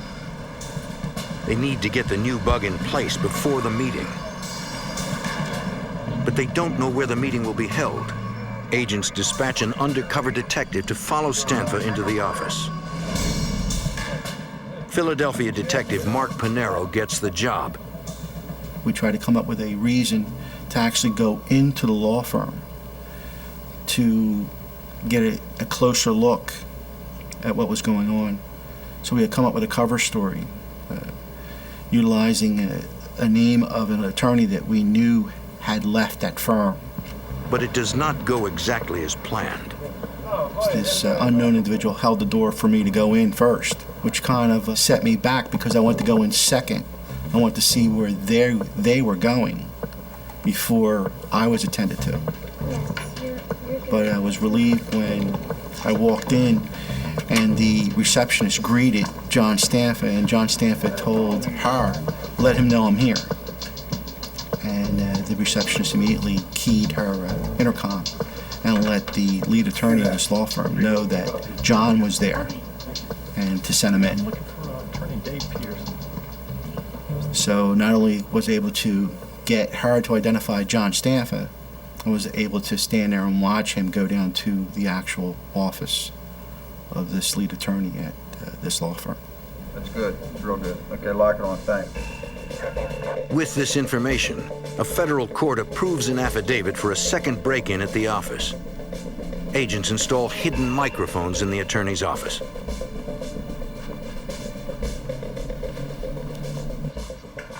Shortly after the new bugs are placed, agents hear some alarming news on the wire. The mob bosses are afraid they are being watched. They hire a private counter-surveillance contractor to sweep the law offices for bugs. If he finds a listening device, the entire operation could be destroyed. The FBI in Philadelphia is closing in on mob boss John Stanfa. They learn he is conducting mob business in an attorney's office. Agents place listening devices in the office, but Stanfa calls in a man to sweep for bugs. Agents watch as the sweeper enters the building. Their entire case could collapse if he finds their bugs. I'm just going to take him to. Here they come. What's going on here? But after a few tense minutes, the private contractor completes his sweep without finding anything. We'll be able to. It sort of brought a smile to everybody's face because they basically brought in an expert who didn't detect anything. So that would bring a sort of a feeling of ease on their part. And I guess our expectations were that they would be even more at ease to discuss further criminal activity. Now, with microphones in the conference room and the lawyer's private office, the information begins to come in. The FBI learns that John Stanfa is having problems with a group of young mobsters.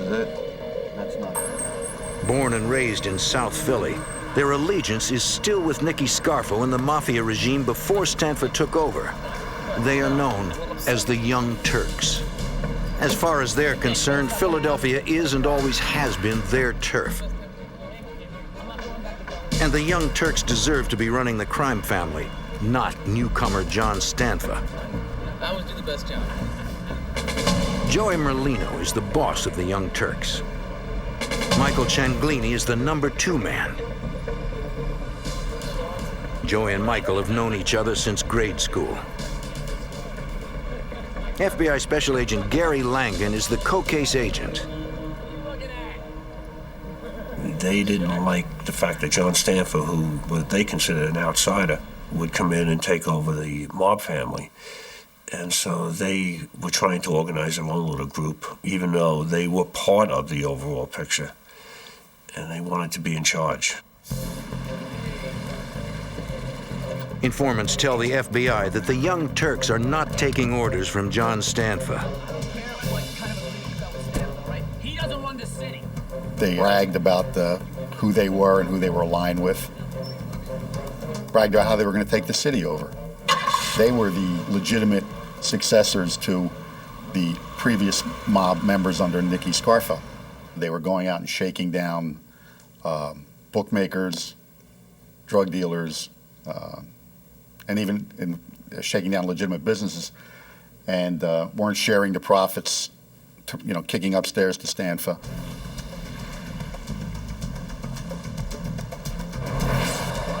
The Young Turks feel they're entitled to run the city and the Philadelphia Mafia.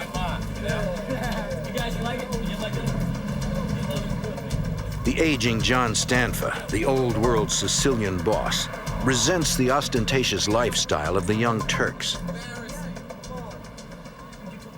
The Young Turks, if you will, were very, very flamboyant. They'd go into the clubs on Delaware Avenue, throw their weight around, push people around, trade on the fact that they were connected to the local Cosa Nostra family, and in general call attention to themselves, which is not a good thing. If you're running a Cosa Nostra family, you should be low-key. Wait. Hey, girls, get in the car. Jake, come on, get out of here. Start it up. The Young Turk boss, Joey Merlino, has a different idea of how a Cosa Nostra boss should live the life. He was the kind of guy who felt that when he went into a restaurant, because of who he was, he shouldn't have to pay. This was easily adopted by his entourage, and they became a problem for everybody. There were fights, there were shootings, it's just not the way to run a Cosa Nostra family. Attracting all that attention to yourselves. The police begin to know then where you are and who you are, and it's just not a good thing. John Stanfa was particularly angered by the Young Turks' involvement in the sale of illegal narcotics. That was the wave of the future, and it's an easy way to make money. Traditionally, the mob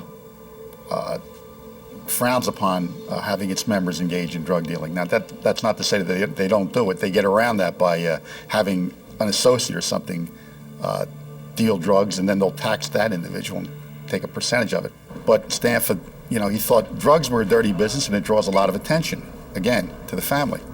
And he didn't want to do that. And these guys were just defying him and doing it.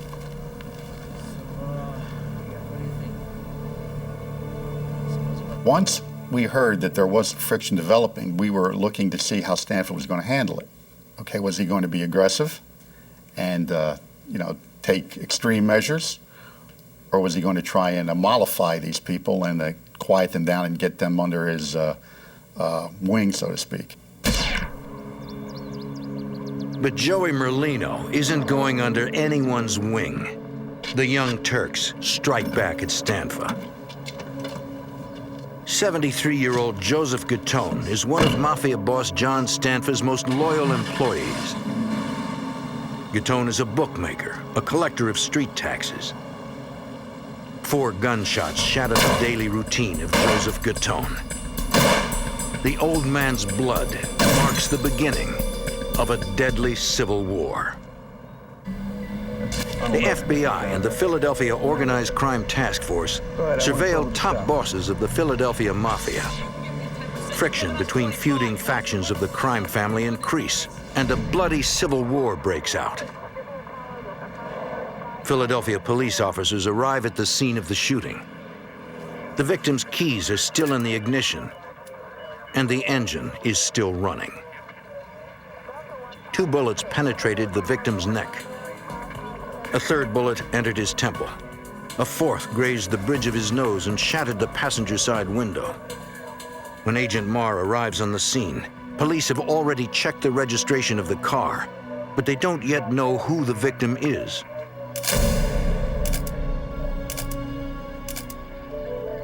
Agent Marr recognizes the victim from previous investigations. Gattone is a longtime member of the Philadelphia crime family, currently under the leadership of John Stanfa. Several of Gattone's neighbors witnessed the shooting, but no one can identify the lone hooded gunman. Special Agent Jim Marr suspects Joey Merlino's Young Turks are behind the killing. Where he was killed, the manner in which he was killed, indicated to me that the Merlino faction was sending a message to Stanfa and his people. We're here, and we are to be reckoned with. John Doe's. Agents monitor their wiretaps.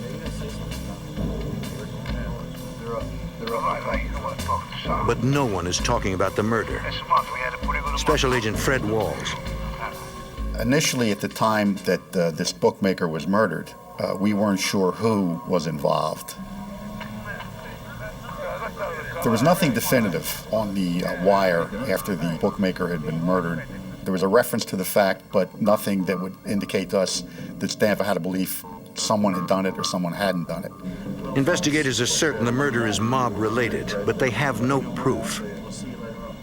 When they speak to Stanfa himself, he claims to know nothing.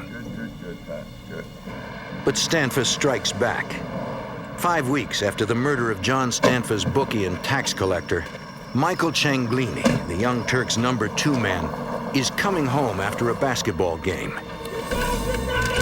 2 men armed with shotguns open fire.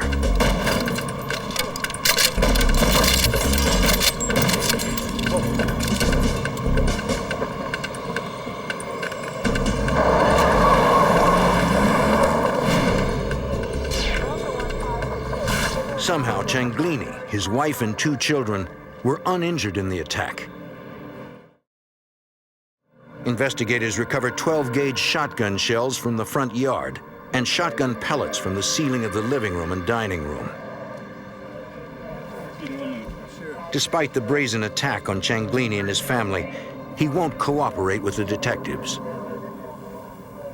He wasn't going to say anything. They just don't talk to law enforcement. They feel they're going to handle it themselves. It's business, okay, and it's none of our business. So you're not going to get anything out of them. The Young Turks' number 2 boss isn't talking. But the FBI suspects the attack is payback for the murder of John Stanfa's bookie. After the bookmaker's murder and then the attempt on Michael Cianglini, we believed that we were going to see an increase in violence. There was going to be a potential mob war. Fearing this, the FBI petitions a federal court to expand the eavesdropping. In the spring of 1992, they get the court order they need. Agents place bugs in 7 new locations, including lawyers' private offices, the law library, the television room, and the lunchroom. I don't know. The new wires immediately start paying off. How we going, huh? Early in May of 1992, FBI cameras catch Stanfa arriving at the law office with his consigliere and Joseph Cianglini, brother of the Young Turk's second in command. Inside, John Stanfa angrily announces that he knows the Young Turks are looking for him. They want him dead. But Stanfa doesn't want a war. He wants to make one last attempt at diplomacy. His first move is to make Joseph Cianglini his new underboss. I guess he thought, as a concession to them, he would be able to control them. There's a saying, keep your friends close, keep your enemies even closer. This was the way to keep an eye on them. But we fully anticipated that we were going to see an increase in violence, but we were surprised by what did happen. Informants tell the FBI that Stanfa invites Joseph Cianglini's younger brother Michael and the Young Turk boss Joey Merlino to a secret meeting. Here, Joey and Michael become made members of La Cosa Nostra. You have to swear to place the family before anything else in your life. God, your own personal family, your mother, your father, your wife, your children. If the family calls you, you come before them. Now, as made members of La Cosa Nostra, the two Young Turks enjoy special privileges.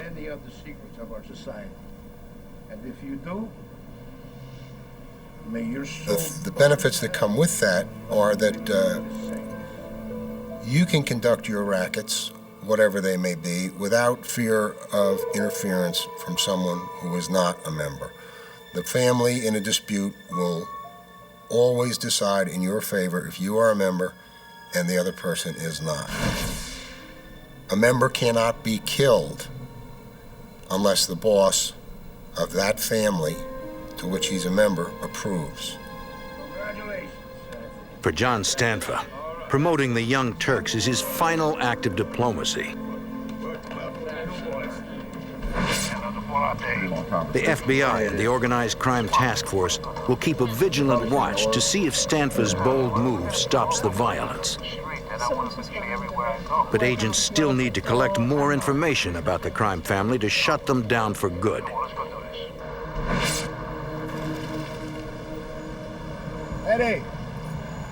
Through an informant, they learn the law office is not the only place where Stanfa and his associates are congregating. We found out that Stanfa had opened up a dinette next to another business he owned, which was a food distribution business. And surprisingly, Stanfa actually worked at this place every day. You know, as a John Q. citizen, he would go to work and he'd actually work there. You'd see him out there sweeping and cooking and handling stuff. But he was also meeting his family members there and discussing mob business. So the next step, logically, is to attempt to get a Title III bug installed in the dinette so that we can listen to the conversations he's having with these members and associates of the family. Once the microphone is installed inside the dinette, the FBI hears that an angry John Stanfa is still having problems with the Young Turks.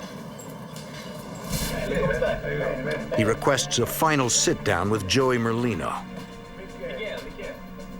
Joey Merlino and Michael Cianglini pay a visit to Stanfa. So is there a problem? So is there a problem? Why sure. Gamblers are complaining that the Young Turks are not honoring their bets. Can you be more like a Joe, your brother? Merlino assures the boss he'll fix the problem and make good on the debts. Pay the bill. And of course. The meeting ends amicably. Perhaps there can be peace within the family.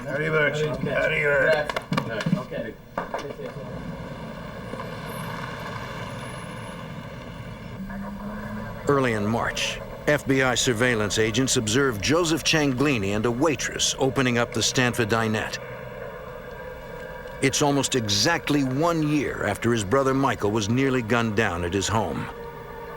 His activities were easy to document. He was regular. He got up in the morning and he went to work. But on this morning, Joseph Cianglini's routine takes a terrifying twist. 4 men pull up and open fire on Cianglini and the waitress, reigniting the bloody war between the old and the new mafia of South Philadelphia. On March 2nd, 1993, in South Philly, underboss Joseph Cianglini and a waitress opened John Stanfa's diner. I'm gonna hit my head one of these days. That's dangerous. Shortly after 6:30 a.m., 4 gunmen launch an attack. Cianglini is gunned down. The surveillance agent alerts FBI HQ and calls 911 for an ambulance. The FBI agent on surveillance arrives on the scene. Joseph Cianglini has been shot repeatedly in the head, neck, and chest. The waitress is unharmed. Cianglini has somehow managed to survive the deadly attack. Though severely wounded, he can talk. You couldn't get a statement out of him, and even if he knew who did it, he wasn't going to implicate anybody. He was part of the mob, the omerta, the code of silence, and they would take care of this on their own. They had to know who they were. He saw them. We suspected that it was a group from the Young Turks, but he basically told us he didn't know anything. Hoping to identify the shooters, FBI agents review the surveillance tapes. But in the early morning darkness, the images are too dark to identify anyone. The video was very grainy, very blurry. It was very hard to identify with any kind of particularity features where you would recognize who actually went in, but you could see 4 shapes going in. Then you go to the audio and you hear screaming, and you hear shots, and then you hear someone yelling, "Move, move," and then they exit the place and they drive away. Well, that's basically all we had. You couldn't say with any reasonable certainty who actually went in there and shot Joseph Cianglini. But agents are still surveilling the law office.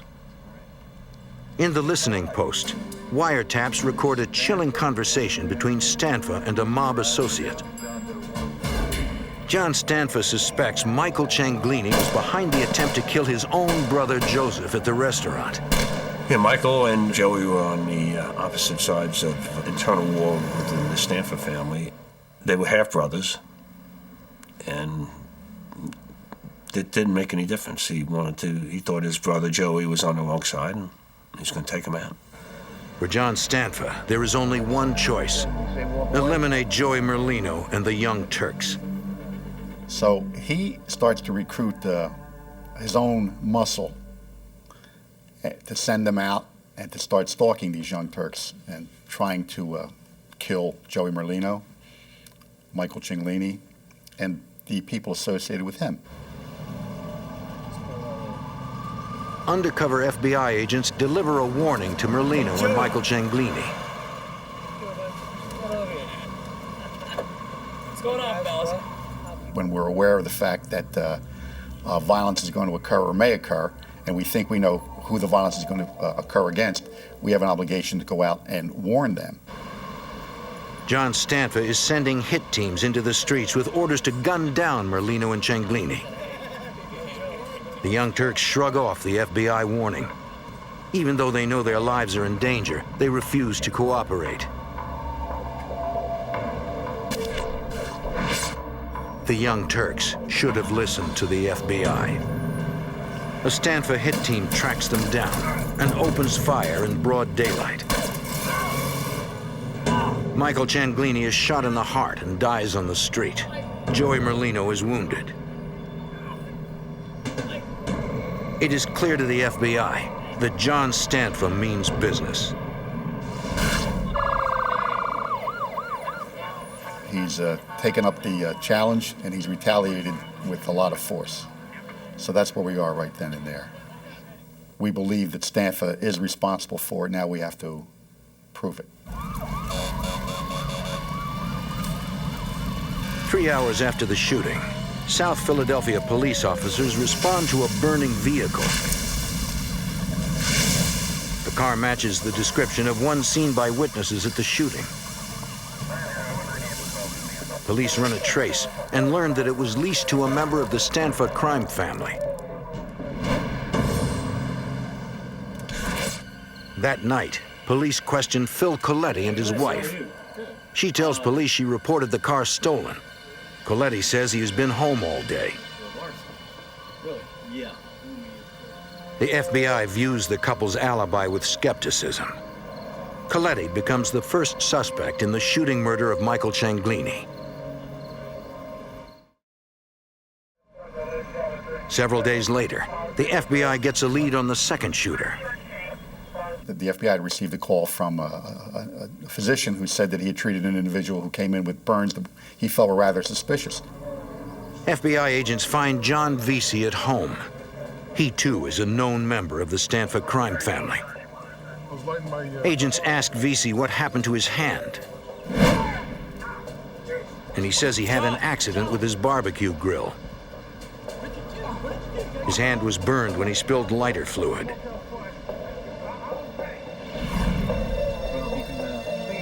Vesey insists the burn was an accident and says he knows nothing about the murder of Michael Cianglini and the shooting of Joey Merlino. But when investigators check out the grill, they discover it runs on propane, which conflicts with Vesey's story that he was using lighter fluid when he burned himself. It aroused our suspicion. It kind of pointed us toward Vesey, more so than anybody else. The FBI suspects two members of the John Stanfa crime family in the murder of Michael Cianglini and the shooting of Young Turk boss Joey Merlino.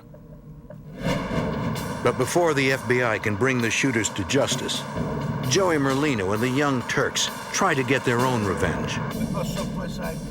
John Stanfa is riding in a 1976 Cadillac Seville. He's headed south on the Schuylkill Expressway with his son Joseph and a trusted driver. A van pulls up next to the Cadillac.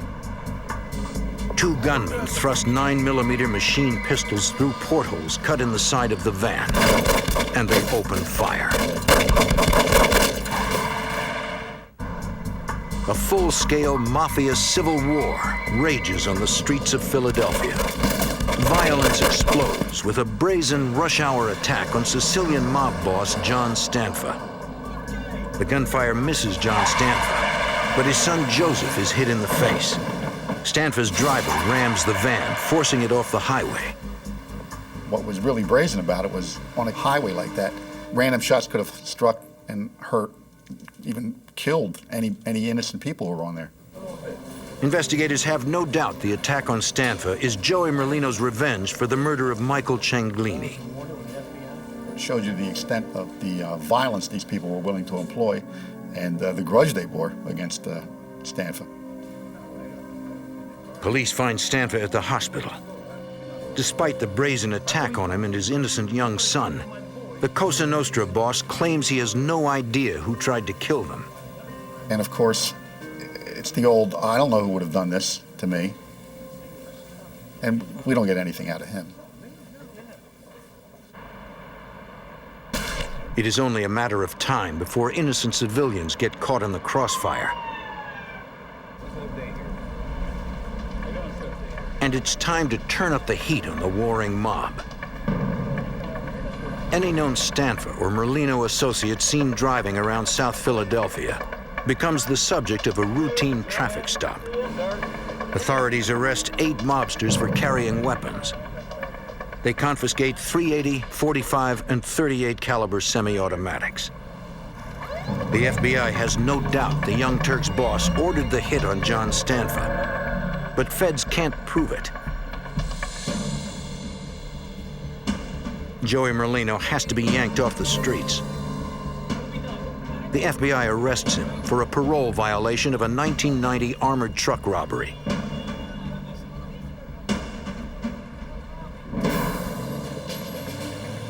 With Joey Merlino off the streets, It is now time for the FBI to focus its sights on John Stanfa's crew. The agents target murder suspect John Vesey. The professional hitman is one of John Stanfa's soldiers. But tonight, thanks to a New Jersey firearms violation and the threat of a long jail sentence, Vesey has agreed to wear a wire for the FBI. He was a very tough individual.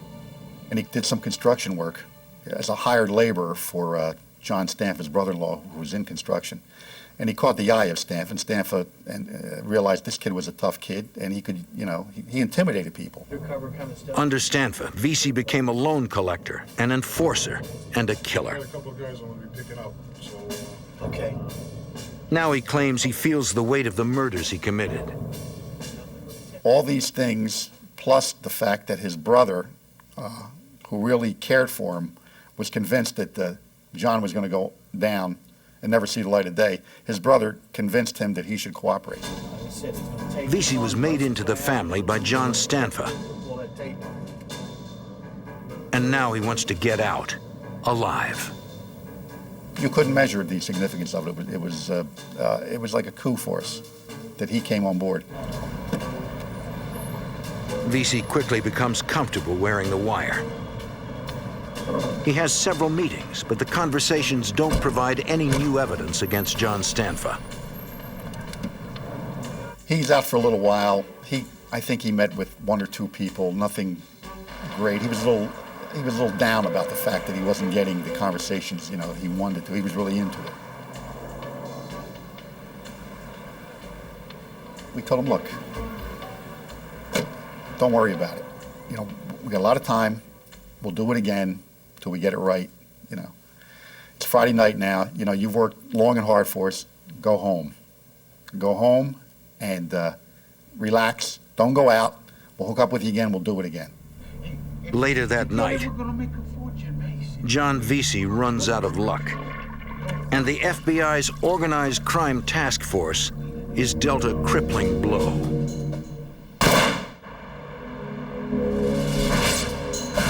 In a bloody South Philadelphia mob war, the FBI's #1 informant is gunned down by mafia hitmen, and the FBI's best chance at busting up a notorious crime family is shattered.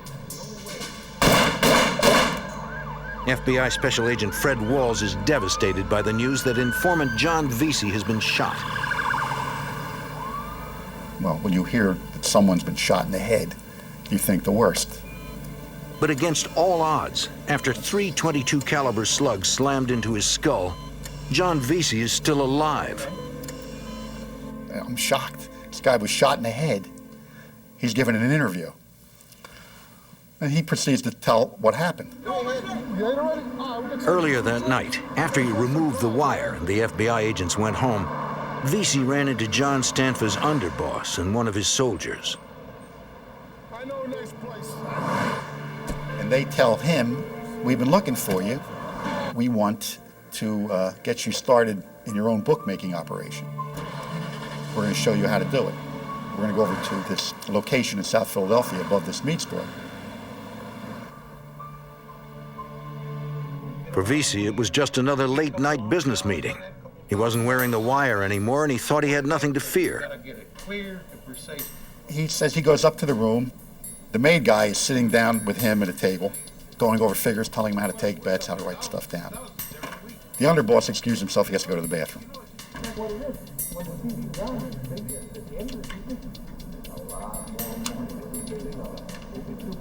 John Vesey heard the sound of the flushing toilet and the door to the bathroom opening. And then he heard the gunshots. 3 .22 caliber slugs impacted John Vesey's skull, but he didn't go down. Vesey turns around, looks at the guy, and says, "What the frig you doing?" And of course, the shooter now, he's in shock. So he throws the gun down, and he pulls out a knife.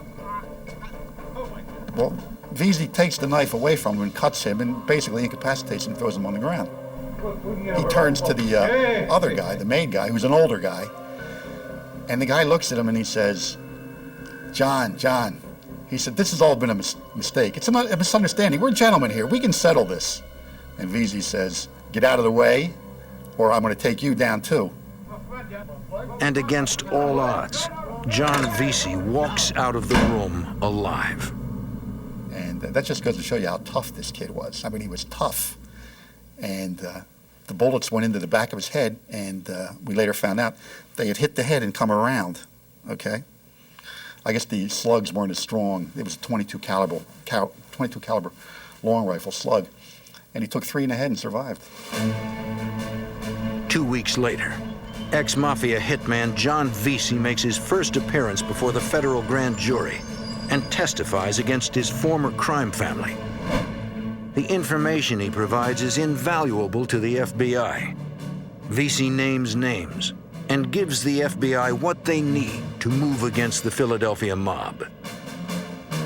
When the FBI increases the pressure, other mobsters make deals with the prosecutors and become informants for the FBI. And the dominoes begin to fall. On St. Patrick's Day in 1994, 24 suspects are arrested on racketeering charges of murder, murder conspiracy, extortion, arson, kidnapping, gambling, and obstruction of justice. Among those arrested is Frank Martinez. He's found guilty of assault and the attempted murder of John Vesey. Vincent Pagano is also arrested and found guilty of assault and the attempted murder of John Vesey.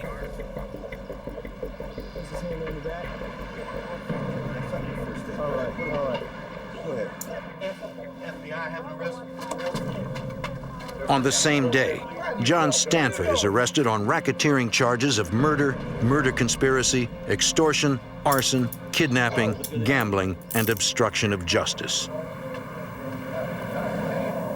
It was a nice, clean, easy sweep. We brought the people in, and we were very satisfied with it. Ultimately, 27 people are charged with conspiracy and racketeering under the RICO Act. 24 defendants are either convicted or plead guilty to the charges. I felt pretty good that we did make Philadelphia a little bit safer. It was my job. It was my life's work. I thought we did a good job, and I thought that we served the citizenry very well with what we did. We took a very, very violent group and sent a lot of them to jail for a long, long time. And we made Philadelphia a little safer. On July 9th, 1996, John Stanford is sentenced to 5 consecutive life terms. He is serving them at the United States Penitentiary in Leavenworth, Kansas.